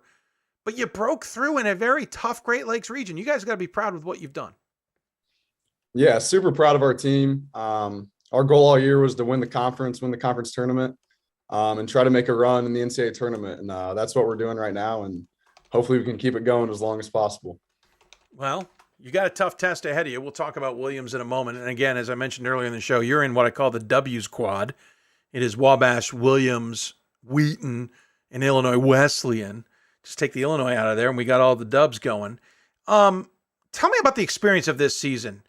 Just getting back to playing after the COVID year, after just the wonkiness of how 2020 finished. While the finish didn't affect you guys, obviously as a student athlete, it affected you. Give me an idea of what it's like to now be kind of almost back to normal in terms of the game. Yeah, so I actually took the year off last year. So, I missed the game a lot, missed my teammates a lot, the coaching staff. So just being back with the guys, not only getting to play with them, but like hanging out off the court, like those are the things you miss the most. So just being back with the guys on campus, mostly back to normal now. It's been a ton of fun. Yeah, what was the decision like to take a year off? I know a number of institutions where the student athletes chose that. I know Swarthmore, for example, nearly the entire team took the year off, knowing that the game they probably weren't going to be playing. But how tough is that decision? Because I'm sure you made that decision when there were a lot of unknowns. We still didn't know if maybe we could have a season. Yeah, it was incredibly tough. I went back and forth on what I was going to do for a long time, but ultimately Wabash doesn't have a grad program. Yeah. So at the end of the day, I wanted to finish my career at Wabash with the guys I started it with Coach Brum, Coach Soley. And the only way to do that was to take last year off and give myself an opportunity to finish my classes this year and finish my career off on the court as well. Yeah, impressive decision, but it certainly reaped its rewards. You were probably one of those players everybody watches in terms of what you're going to do, but more importantly, it wasn't just the Jack Davidson show. That your entire team ended up kind of evolving and getting better and getting to this point. Again, winning the NCAC and playing really good games throughout the season. What's the season been like, and including the losses? What's it taught you guys? Yeah, and one of the big reasons I wanted to come back is like we just had so much talent returning. I watched guys like Tyler Watson, Kellen Schreiber, Amani Jones, all those guys improved so much over the years and last year when I wasn't here. And I wanted to be a part of that when I came back. And this year's been crazy. We had some downs at the beginning of the year, didn't start great. Had a home loss to Oberlin that was kind of the turning point, so to say, in the season, because we kind of regrouped, came to practice that following Monday, and it's like we just can't let that happen again. And we haven't lost since. We've regrouped and just found a way to win. We've kind of dialed in on the defensive side of things, which was giving us issues early in the year. That's still a side we can improve on, but just refocusing on those little things and finding ways we can improve every night has really been the key for us. Well done dropping the names. I don't know if they're made sure you did that or you wouldn't allowed back in the locker room, but it was well done. I give you credit. Give me a sense. I mean, listen, Oberlin also had a tremendous season, so it's not like that loss was necessarily a bad one. Maybe 4 years ago, that's a different outcome. That's a different response. You guys are kicking yourselves for different reasons, but even they ended up kind of changing the corner. You talked about, everybody coming back and all this great talent. That's the quirk with all this, right? Because everybody either is coming back because it got COVID exemptions or whatever. Everybody's got talent. How much tougher is that for games now? Yeah. I know a lot. D3 Hoops Twitter talks about it a lot, but there's so many good elite players around the country. And that makes it tough night in and night out. You have older teams across the league. And each game is going to be a battle, and we know that. What it's going to sound kind of dumb, but what keeps you motivated in the game? Do you set yourself up with, I want to get to a certain scoring threshold? Do you set yourself up to, I'm going to have no turnovers this game? What keeps you motivated in the game that you've been in for so long now? Honestly, just winning. Winning means everything. At the end of the day, if you come away with a win, you can kind of look back at the game, see what you can improve on, but all that matters at the end of the day is winning, and that's what keeps you motivated. Well, that's a pretty darn good motivation. I'll admit, though, when you get older, that changes a little bit. Talking with Jack Davidson here. By the way, should have mentioned, if you got questions, you're always welcome to email us. Hoopsville at d3sports.com or on Twitter at d3hoopsville. Kyle Brummett, the head coach. What's it like under coach? Give us a little sense of what coach is like. He's awesome, man. One of the best coaches in the business. I wouldn't want to play for anybody else. Just a great relationship coach, on top of how good he is, X and O wise, and all of us love him to death. And just want to give a shout out to Coach Sullivan and Coach Richter as well. They do a great job for us. Yeah, Coach Brummett is certainly well loved. We get that from everybody. I'm looking at the stats, just kind of looking at what you've done over your career, because it's kind of fun to sometimes do that. Let's see. Did I click on the right one? I think I did. Career stats. Played in 107 games. You average 34 minutes a contest. You shoot 49% on average, 46% from the three-point line. Gosh darn it. 87% from the free throw line. You average 4.5 rebounds. This is for your career.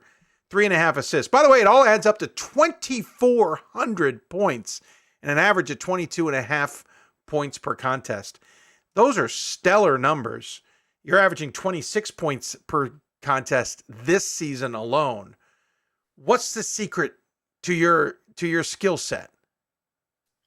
Honestly, I just love the game, and I live in the gym. I try to be in the gym all the time, and I just really enjoy it. And on top of that, I have great teammates and a coaching staff that puts me in great positions to succeed out there. So a combination of those three things leads to some success. Do we have to rename Chadwick Gym to Davidson Gym or something? No, I don't think so. I don't think so. Hey, I heard the term earlier on this show, and I think others have said it. Playing Wabash is like having Seth Curry on the other side of the floor. That's how they term you.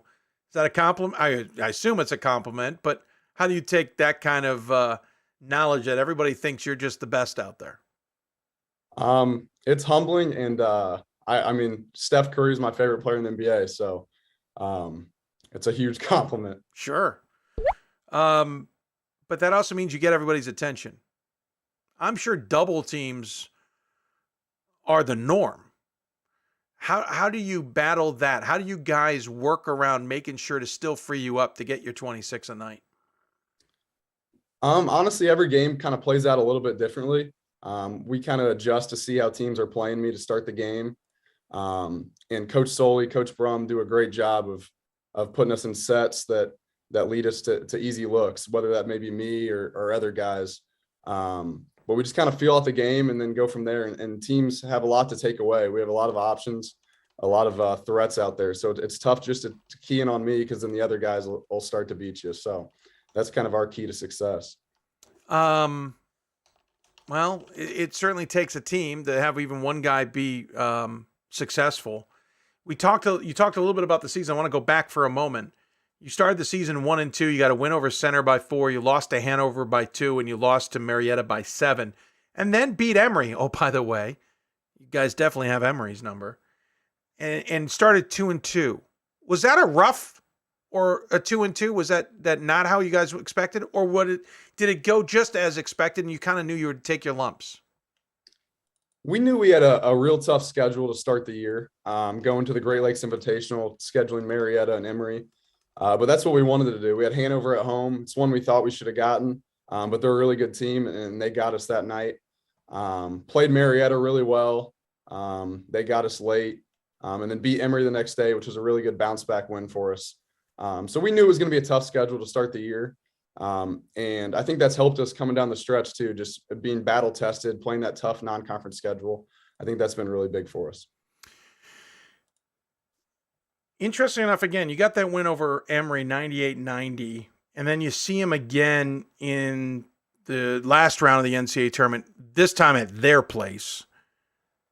Were you able to take anything from that game earlier in the season and use it for that second round game, or was it really kind of throw it out the window? Everybody's different now.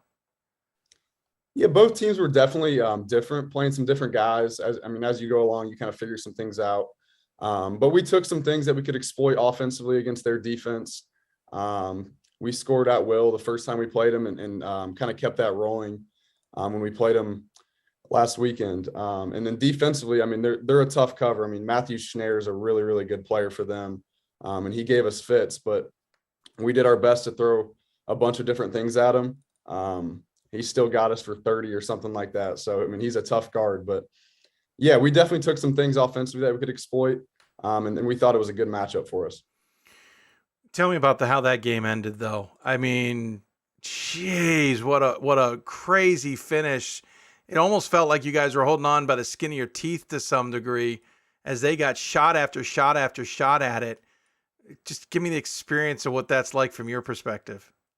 It was nuts. 7 seconds felt like an eternity out there. I was just hoping for the buzzer to go off, and the ball not to go through the basket. But luckily we survived. But man, it could have gone either way. It was nuts. Yeah, that's saying it lightly. That was one of the crazier finishes. We had a lot of crazy finishes, to say the least. I just can't imagine. Did you? Did the game go according to plan? Does that make sense? Yeah, I think so. We knew it was going to be a hard-fought battle. Emory's a really, really good team. And we played really well for probably 34 minutes. And we were up, I think we were up 14 at one point, maybe 7-8 minutes left. Yeah. They went to a 3-2 zone, and we kind of slowed our pace a little bit, which is kind of out of character for us. And kind of let them back in it. They made their run, and then Schneer made some big shots late, and obviously that last possession. So, we hung on, but we needed to close a little bit better down the stretch. But I thought for 35 minutes, we played really, really good basketball. All right. So what do you expect from Williams here? The Eafs obviously coming from a different conference and region than you guys are accustomed. They've got multiple options. They don't necessarily have one guy you can key on. What are you guys expecting? We're expecting a really good team. We know how talented they are. They're big. They have a bunch of different options. Like you said, they're pretty balanced scoring wise. They've been good defensively much of the year. So we expect a really good test. They're a really good team, and we're excited for the challenge. Is this season successful no matter the outcome tomorrow night? I think so. Yeah. Wabash hasn't won an NCAC title ever. We did that this year, regular season and conference tournament. We hadn't made an NCAA tournament appearance since 1998, and we've made it to the Sweet 16. So I think it's a successful season no matter what, but this group's certainly not finished. We have bigger goals ahead, and we're ready to keep this thing rolling. By the way, what's your major? Econ major. All right. Yep. We'll get back to that in a second. I just wanted to file that away for a moment. I was curious from your career perspective, win or lose tomorrow night. What are you gonna look back on in terms of your career with the Little Giants? I've just appreciated every moment. You really appreciate the on-court experiences, but most of all the teammates you get to share the court with, those locker room moments. Those are things you'll never forget. All the great friends I've had over the years, my experience with my coaching staff. I've loved every moment of it, and I'll cherish it forever. Back to the econ major. What do you hope to do with that? We'll see, but I think after this year, I'm going to try to pursue a professional career overseas basketball. Oh, very cool.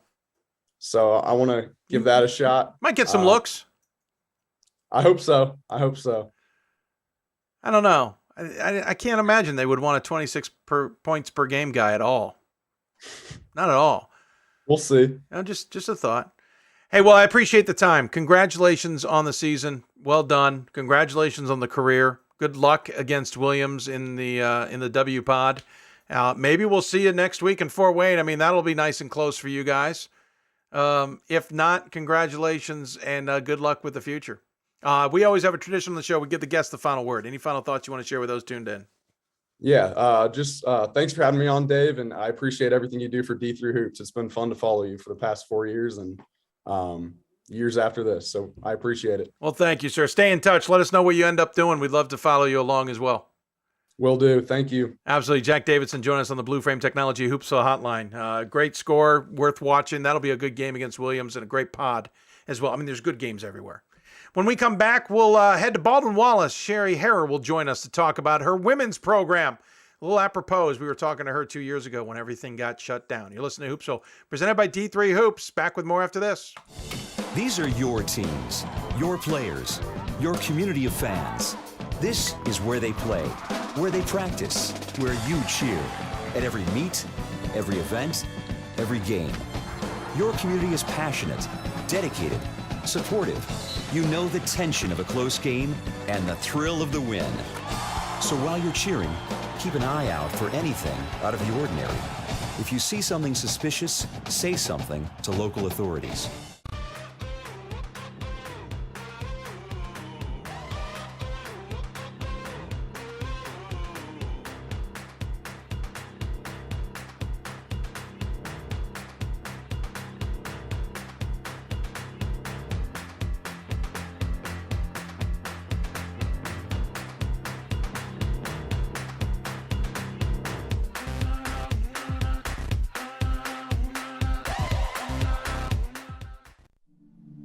I used to never really talk, ever.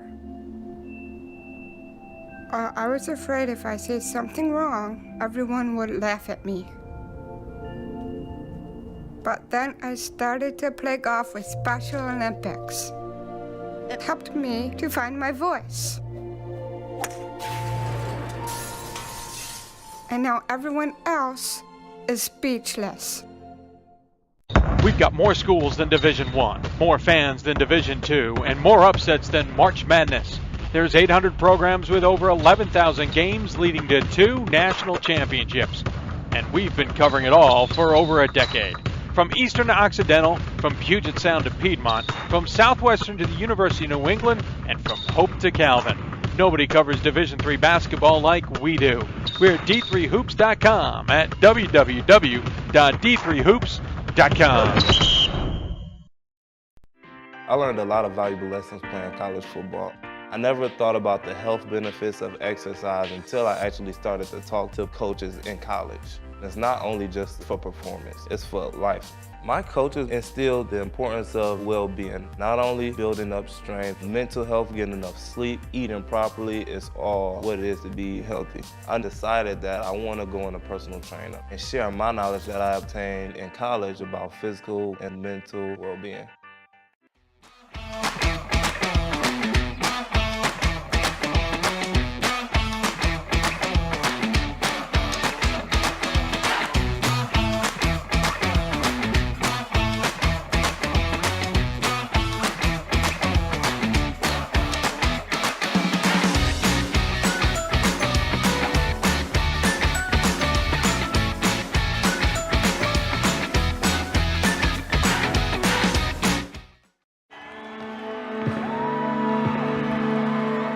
Great moments are born from great opportunity. That's what you have here tonight. That's what you've earned here tonight. This is your time. Now go out there and take it.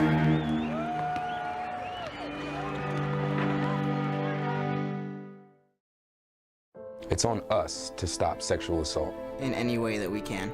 To get a friend home safe. To never blame the victim. It's on us. To stand up. To make our community safe for all. It's on us. It's on us to look out for each other at parties. It's on us. To be more than just a bystander. To step up and say something. It's on us, all of us. To stop sexual assault. Learn how and take the pledge at itsonus.org.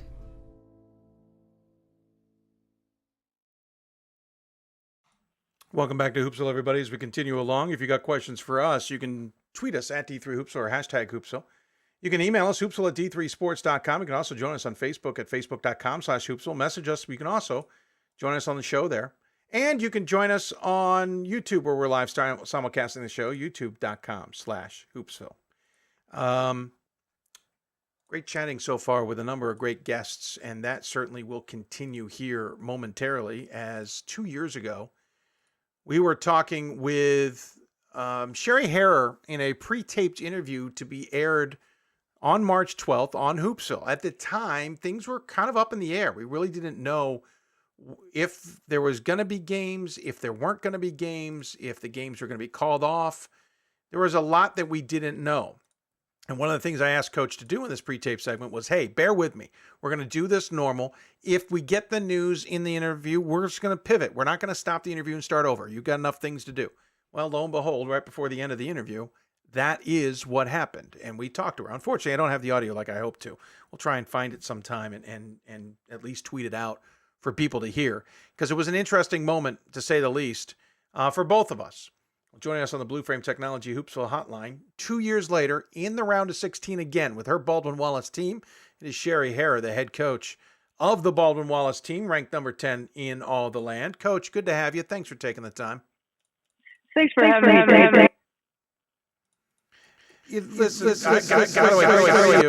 Just what, a few days ago? Yeah, last Friday. At Gettysburg. Team's playing really well, but I don't want to hark on 2 years ago, but 2 years ago was tough for a lot of people, including yourself. You, after that interview, had to go talk to your team. What was that like? What was that moment like?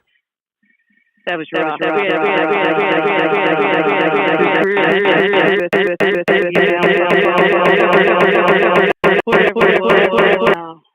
You know, that's tough. I think it's tough enough when you're an underclassman. When you're a senior, your career is now over. That's really hard. There were a lot of tears in that room. I am here, Coach. Sorry. Trying to listen to your answer. Right. I got feedback, so I wanted to give you all the moment there. Obviously, being on the court or talking to your team about coming off the court and not playing is tough enough, but then you guys go basically 2 years before you get another NCAA tournament chomp at it. Just kind of getting everybody through that had to have been pretty rough, because it's all an unknown for everybody. Yeah.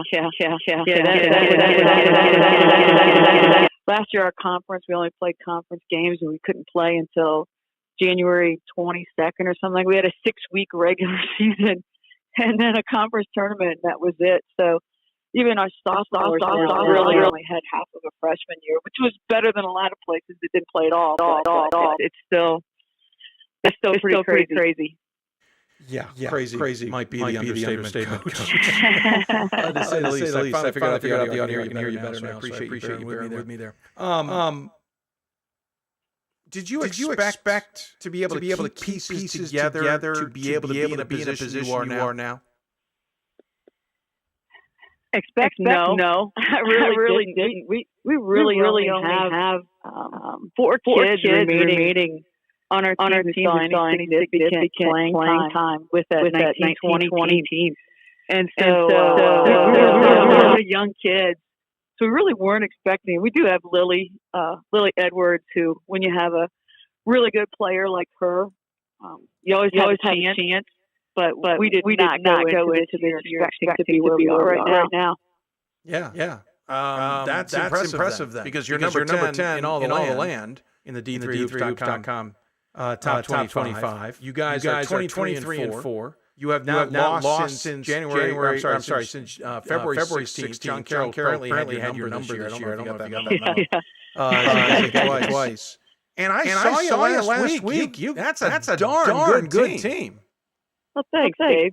We try to play defense and try to bring those young kids around. And again, obviously, Lily Edwards is a focal point for us. But we've got enough other weapons around her. Hopefully, we can continue to play well here. But really proud of the kids because we were not expected. We were second in our league, and rightfully so. John Carroll returned everybody from the team 2 years ago. Should have been in the tournament then.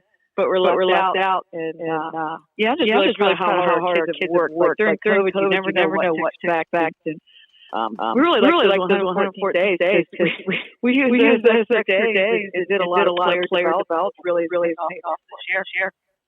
How hard was that player development considering the fact that I'm sure there were groups and you couldn't do a whole practice and all that jazz? Yeah, it's we call them small groups. We work with just a few kids at a time, and it was great for the kids. They were long days for the coaches. Working with so many groups. But it paid off. And our kids had a great work ethic. Great on their own.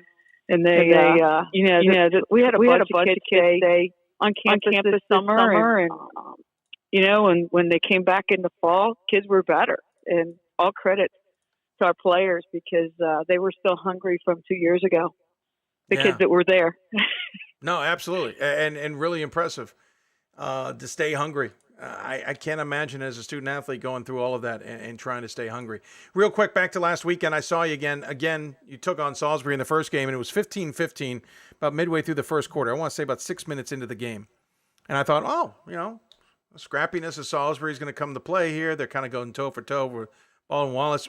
Something changed because they didn't look like themselves until maybe the fourth quarter. You guys absolutely turned up the wick. I thought I was close enough to hear the bench talk or at least hear a timeout chat, but I didn't hear anything. What did you say to the team that suddenly changed the equation so much? I don't know that it's anything I say. I think a lot of it has to do with our depth. And when we go to the bench, we've got some young kids who can make plays, and we tend to wear people down a little bit. And I think that was it more than anything. They had some starters out there that got a little gassed at the end of the first quarter, and we had fresh legs in there, and we make a little run here and there when we're throwing fresh kids out there. Yeah. And it's kind of been our formula all year long to use our depth. We generally been playing 12 kids every game and just trying to wear people down. By the way, do you know who's going into the game? Because I was watching, and Cody Hartzler, your associate head coach, I swear was just randomly grabbing people on the bench and throwing them in the game behind your back. No. Well, he does do our subbing. We talk about it ahead of time, though. We talk about matchups, and we talk about who on the court with who, and even during the game, he'll say like, Izzy or Irwin, who do you want to throw out there? And but we do have he's got a whole. We keep track of their minutes. Kids play 3 or 4 minutes, and we start looking for who needs a break. And if they're playing well, they stay past those minutes, and if they look tired, they come out sooner. But and we try to also look at what the other team's doing and keep certain matchups alive for ourselves. Sure. Yeah, no, it's just funny because at times I saw you out there coaching who was over on the floor, and he's behind you making 2 subs. I'm like, well, go ahead and talk to him, Coach. Yep. Yeah, there's 2 more coming though. They didn't hear you. He's been with us. Yeah, he's great, boy. He's the best assistant coach. He just connects with the kids so well. He understands exactly what I'm thinking, and I trust him. I trust him to do all that stuff because he's that good. I didn't get to see the Gettysburg game. Tell me what you guys took advantage of to get past the Bullets. It was pretty similar. Just kind of wore them down, made a run at the end of the first. Actually, might have been the second. It seems like a month ago now. But same kind of thing in the third, early in the fourth. Got a bigger lead, and they came roaring back. But our kids hung tough and made enough plays. And obviously they're very good defensively. And Lily Edwards was a beast again. I think she had 28 and 14. 28 points, 14 boards, and we need a bucket. Lily's a pretty good one to go to in that situation, but and we've got enough stops to. Ironically, our score was exactly the same in both games, 66-44 or 54. Yes, it was. I thought it was a typo. No, it ended up being the same. But we try to play good defense and keep the other team uncomfortable, and then score enough points to to overcome whatever we're going against. Well, it's working out, Coach. You're into the second weekend of the tournament yet again. You'll take on Wisconsin Oshkosh. Yeah, of course, Brad Fisher's got a tough team, but they're unranked, so maybe a little bit more of an unknown. What do you think of the matchup? They're really good. They actually should be ranked. We found. I think Brad said it even on your show a couple days ago that they had some COVID issues in the middle of the year, and they'd lost some games they probably shouldn't have lost because of that. And other than that, I mean, they're a top 10 team. They're really, really talented, and we've got our hands full with them. Does this come down to matchups? Does this come down to X's and O's? Does this come down to a lucky bounce? Probably all the above. Maybe more lucky bounce than anything. Sure. It's really kind of strange. We both run a lot of motion offense. Yeah. They run more of a 5 out, but they have some kids that can go take you down low and score, but they also step out. They're probably more versatile than we are as far as their bigs hitting threes. But it's going to be an interesting matchup both ways. Yeah. Us trying to figure out how to guard them, and them trying to figure out how they're going to guard us. Fair. No, I'm with you there. I'm fascinated by it. By the way, John Carroll was representing well. Just blitzed Elizabethtown 156, but then lost to Trine. Surprised you? Yeah, I didn't think they'd get beat that badly. Yeah. The first score didn't surprise me at all. The second one surprised me more than that because I thought they matched up pretty well with Trine. John Carroll's really good. Like Olivia Nagy is really, really good. And just a big kid. She changes the game offensively and defensively. But Trine has a big kid as well that that we thought they could match up there. But Trine's really good. Like we played Trine and Hope in the regular season. Yeah.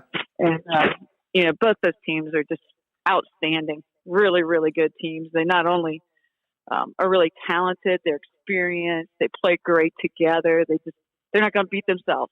You're going to have to make plays to beat them because they aren't going to beat themselves.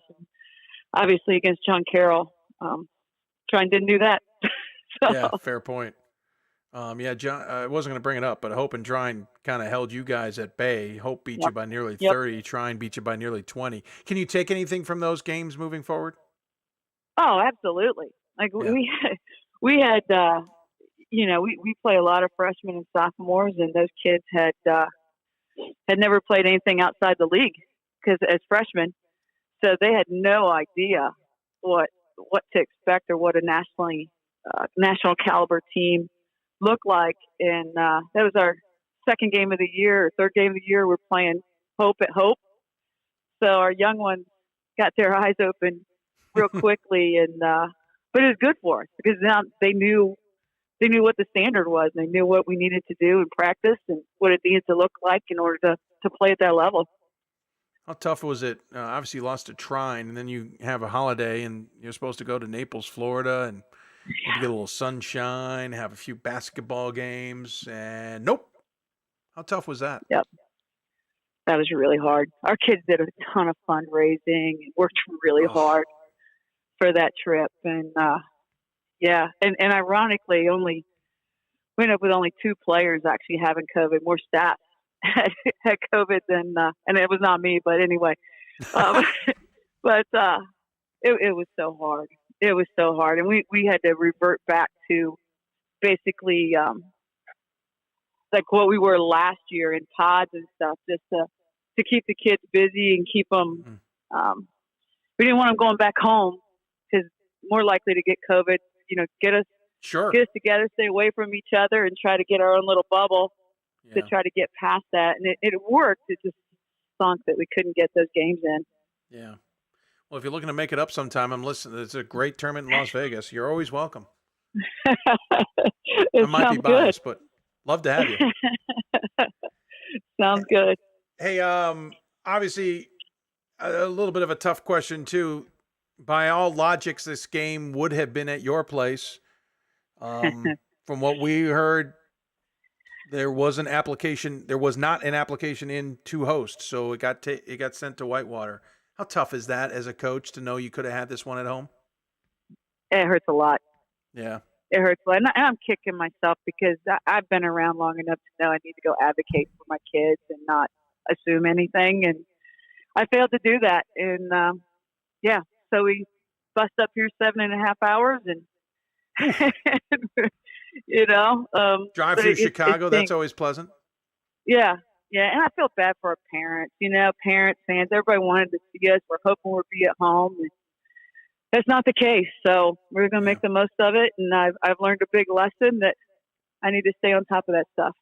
Nah, I can appreciate that. Trust me, I've heard that many times before, and I can also understand how it doesn't happen. So, obviously, though, you can maybe use it to your advantage here because, maybe a little bit of motivation. Yeah. Yeah, I could. I mean, it's great bonding time. The kids are having fun together. And, regardless, we're going to make the most of it, enjoy our time together.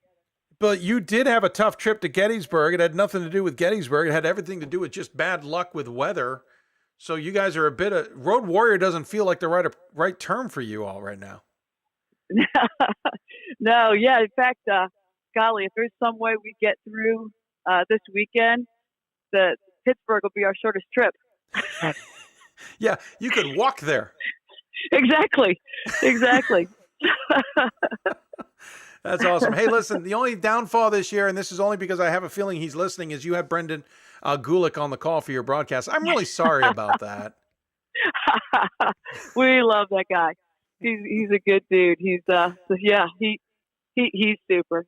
I kid. He's a pro's pro. 10 years ago, we got him into this mix, and we're glad we did. Yep. He's as good as they come. Hey, listen, I know you got better things to do than talk to me, but I do appreciate the time you took to do so. Great to see you last weekend, even if it was all for a half a moment, but it was fun to see you guys, see the team. Good luck in your game against Oshkosh. As always, we give the coach, though, the final word. Any final thoughts you'd like to share with those tuned in?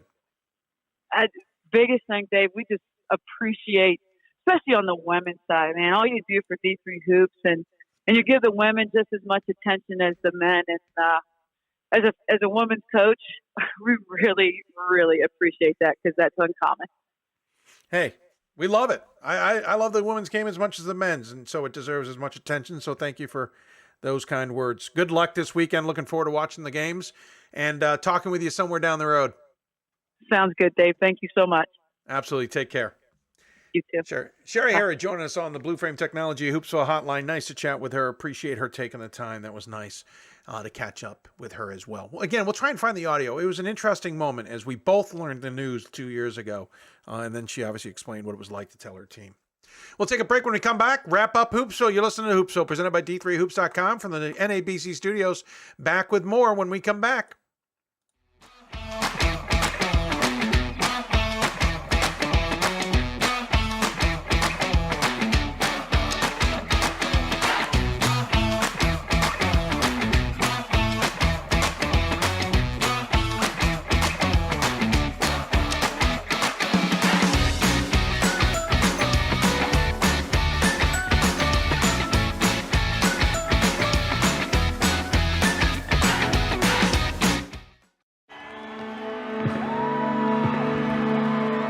Great moments are born from great opportunity.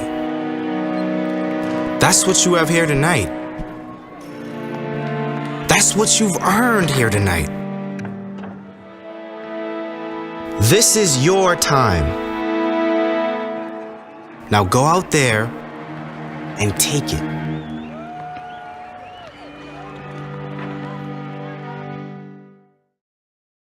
It's on us to stop sexual assault. In any way that we can.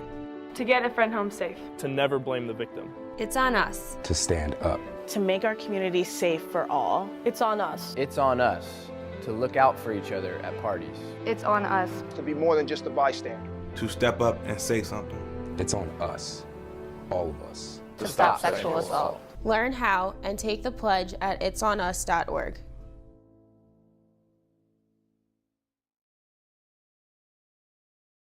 There are over 480,000 college athletes. Only 2% would go pro. That means over 470,000 will not get a shoe contract. No autographs. No private jets. No fan clubs. No Hall of Fame inductions. Instead, they will walk away with something much more valuable.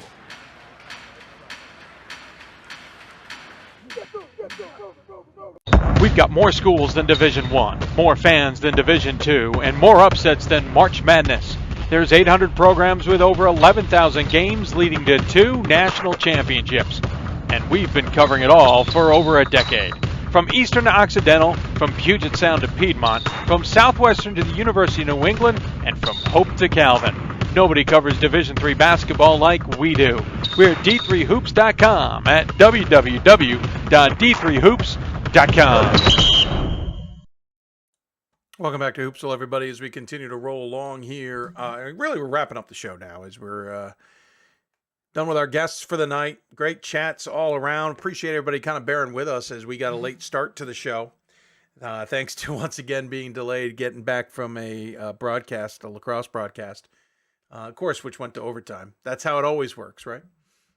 When you need to be somewhere, game. It was a great game, too.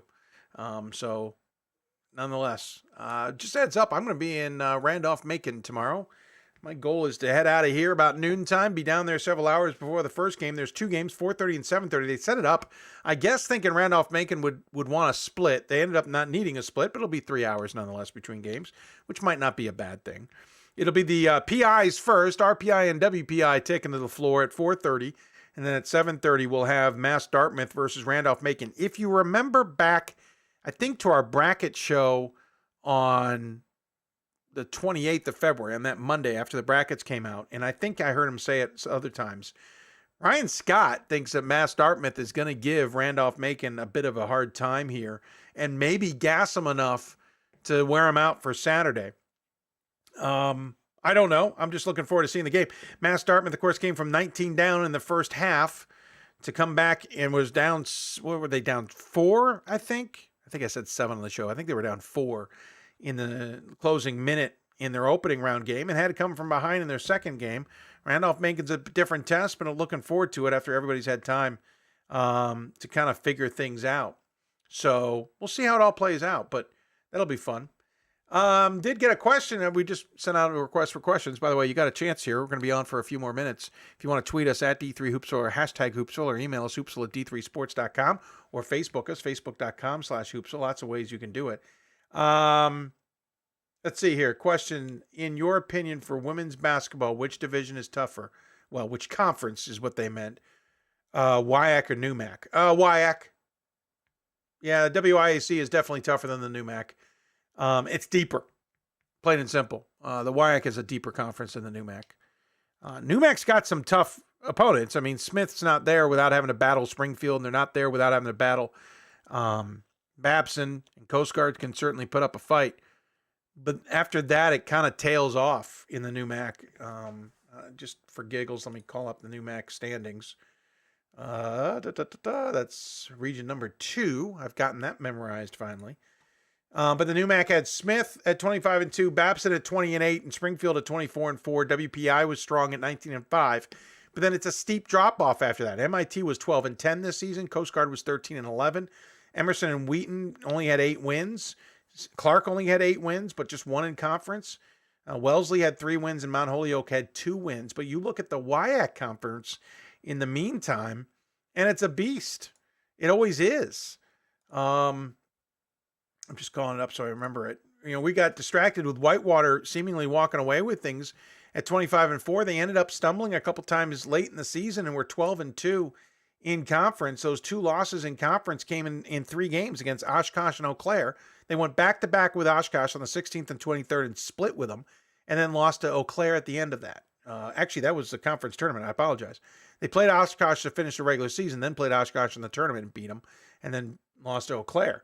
Eau Claire was good this year. Oshkosh is, you just heard Sherry Harrer state that she thinks that's a top 10 team that, because of some losses, isn't getting the attention. Now, Stout has 13 wins. La Crosse has 14 wins. Stephen Point has 11 wins. River Falls has 12 wins, and Platteville has 10. But that's it. Nobody has less than 10 wins overall this season, and all of those teams are tough. Stevens Point is always a tough program. You can never count them out, and these other programs are tough, even if they don't look it. So, yeah, no, WIAC's tougher than the NUMAC, to be honest. I know as a New Mac fan, may not like that, but that is what it is. But thanks for the question. It's a good one, especially when you're trying to get an appreciation of something somewhere else.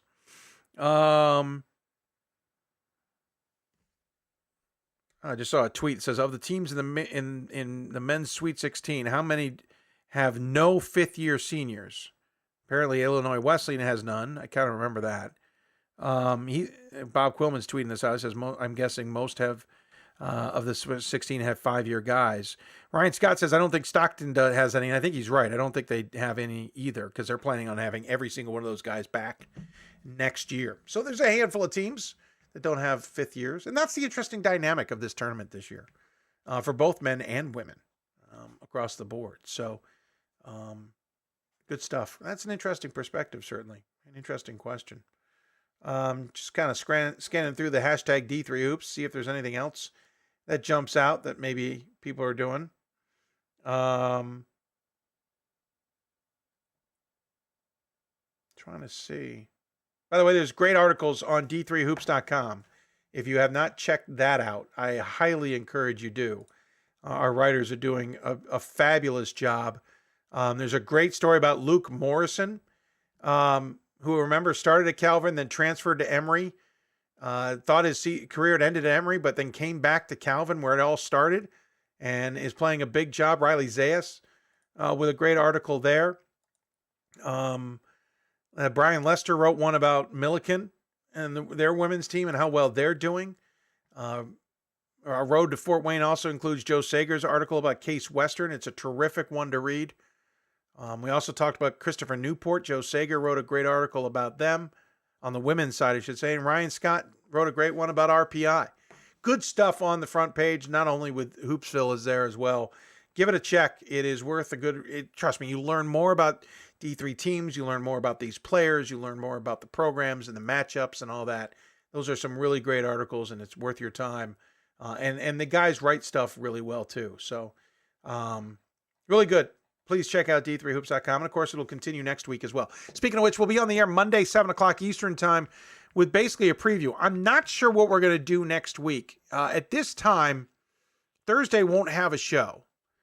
And the reason I say that is because I'm not sure when I'm getting to Fort Wayne. It's up in the air. Right now, it looks like I won't be arriving until Thursday, and it may be late. It's a long drive. It's about 8.5 hours, maybe 9, depending on circumstances. And I am driving. Ryan Scott's just a little bit northeast of me, and he's flying. He's probably a little smarter than I am. But I am driving. But I could get there Wednesday. Maybe we do an audio show Thursday at the last minute. I'm not sure. Maybe we'll grab some gear and see if we can do that. Probably very little video side to that, but we'll see. We're not going to do any Hoopsville pre-game shows this year, just a heads up. There's a long story behind that, but I'll be on the call for the semifinals with Brendan Gulick on the men's side. And then those are Friday and Saturday next week. 5 o'clock and 7:30 on the semifinals, 6 o'clock on the championship, which means the All-Star game takes place at 3 o'clock. And I don't have any information as to how you can see that All-Star game at this time. But congratulations, Jack Nolan and who was the other? Where is it? Jack Nolan and Brian. I forgot where Brian played. Sorry, I'm calling up the article. I apologize. I should know Brian. Sean Bryans. That's right. Sean Bryan from Salem State. They won the fan vote on d3hoops.com and are into the All-Star game, which will take place on Saturday. By the way, the women's schedule, they will play their semis Thursday and their championship Saturday. The reason for that, it turns out, and I didn't have the full story until recently, was they were supposed to go back-to-back Thursday, Friday. Or Friday, Saturday, sorry. Supposed to go back Friday, Saturday, back-to-back. When CBS announced that they're going to have the game at 2 o'clock, remember CBS for the first time on for Division III is having the game on their air, and Division III is paying for that, for the record. When that was decided, the committee felt it wasn't fair to play evening games because of facility use and all these other things that are going on in Pittsburgh with D1 in town. Didn't feel it was fair to the teams to play evening games and then turn around for a 2 o'clock championship. So they got special dispensation basically to move back the semifinals to Thursday, and that's why we have it as it is. So Just FYI, in case you're curious, because I know you were, right? You're totally curious about all that. There will not be an all-star game, from what I am told, for the women. There will be an all-star team announced. It just won't be played. I've heard a couple of reasons for that. One, the hotel situation in Pittsburgh, because Division I is there. I also heard that some other things fell through that affected the ability for that game to be played. We hope it will return next year. This will be the third straight year that they've announced an all-star team but not played it. Obviously in 2020 because of COVID, 2021 because there was no championship tournament, and then this year. So women are not having an all-star game, but they will announce a roster nonetheless. So unfortunate, but we hope to see it back next year. I think there are signs from what I've been told of a better year for next year for that all-star game. And for women's basketball in general. I'm looking forward to that. I think that's going to wrap it up. I don't see any more questions popping into our system. So I think we'll call it a day, as it were. Again, we'll be back on the air Monday at 7 o'clock Eastern Time. We will try and do our best to get as many guests on as we can within reason. Obviously, we've talked to a number of programs. So we'll see who punches their tickets and who needs to be chatted with ahead of Pittsburgh and Fort Wayne. And we'll have a better idea of what we're doing in Fort Wayne as well with our coverage. A reminder, then we'll be back on the air the following Monday to wrap up the championship games. That will be our, unless something changes, that a week from Monday will be our final video show and basically the season finale of our normal coverage on Hoopsville. We will then transition during the month of April to podcasts. And our goal, as it has been for several years, but we hope to be better at it, is to have a monthly podcast at the very least, if not a little bit more, depending on conversations and whatnot. So look for that ahead. Really want to thank everybody who came on the show and also were adaptable to our kind of ever-changing schedule due to my other work. Jill Pace especially, as she was the first one out of the gate and knew she had to wait for me. But Jill Pace from Tufts, appreciate her coming on. Spencer Spivy, who on our page is spelled wrong. We'll fix that for Williams. Madison Kellione from Transylvania, Jack Davidson from Wabash, and Sherry Harrer for Baldwin Wallace. I also want to thank all the SIDs who helped me put this together. Mary von Cronenberger from Baldwin Wallace. Love the last name, just for the record. Terrific help from her. Of course, Brent Harris at Wabash, good friend of the show. Really appreciate his assistance. Paul Sweeney at Tufts, really helping us out. That was wonderful. Transylvania, Justin Sweeney has left as sports information director, so they have a couple assistants, and Isaiah Sparks was able to help us out with a few things. I appreciate his assistance with that. I think that's all of them. Am I right? Oh, Dick Quinn, of course, at Williams. I want to thank Dick for his assistance as well, sending us some images and whatnot. So there you go, folks. We are done for another show, and we'll be back on the air Monday. Log on to d3hoops.com, not only for those articles, but you'll also be able to get a chance to learn more about, you'll get the scoreboards for tomorrow. We got all the scores, links to live videos, links to live stats. We'll have all of that available for you on Friday and Saturday. So go to d3hoops.com. And, of course, follow us on Twitter. Use the hashtag D3Hoops for your basketball coverage, but also follow at D3Hoops and at D3Hoopsville. We'll cover the tournament the best we can. Again, I'll be down at Randolph-Macon. I'm going to be leaving around noon here to get down there, and I'm probably driving back, so it's going to be like a 12-hour day for me. That's at least the plan as of now. Looking forward to it, and looking forward to seeing some good games on a weekend that 2 years ago we all had plans to go see games, and we all were left kind of holding the bag, as it were. So it'll be a little bit bittersweet considering Saturday, the games, the round of 8, will mark the 2-year anniversary from when things basically were called off. So enjoy the games, whether you're watching online or you can get to a game, please do so. And root on these student athletes and whatnot. And with that, we wrap up the show. Thank you to all who tuned in. I want to thank our supporters, of course, d3hoops.com for hosting the show. I also want to thank Blue Frame Technology for their Team One Sports app. They've been terrific. We love using them. You can watch us on the big screen thanks to Team One Sports. You can watch it on Android TV, Apple TV, Roku TV, and did I forget? I did forget one. Apple TV, Amazon, Android, and Roku. Those are the 4. I also want to thank our partners at the WBCA, the Women's Basketball Coaches Association, looking to strengthen and build that for the future. And, of course, huge shout-out to the National Association of Basketball Coaches. Great to get together with them often, and we look forward to getting together with them on future projects down the road. If you want to talk Division III basketball, you've got to listen to Hoopsville. Thanks for tuning in, everybody. Really appreciate it. We'll see you back here on Monday as we wrap up the second weekend of the tournament and look ahead at Championship Weekend.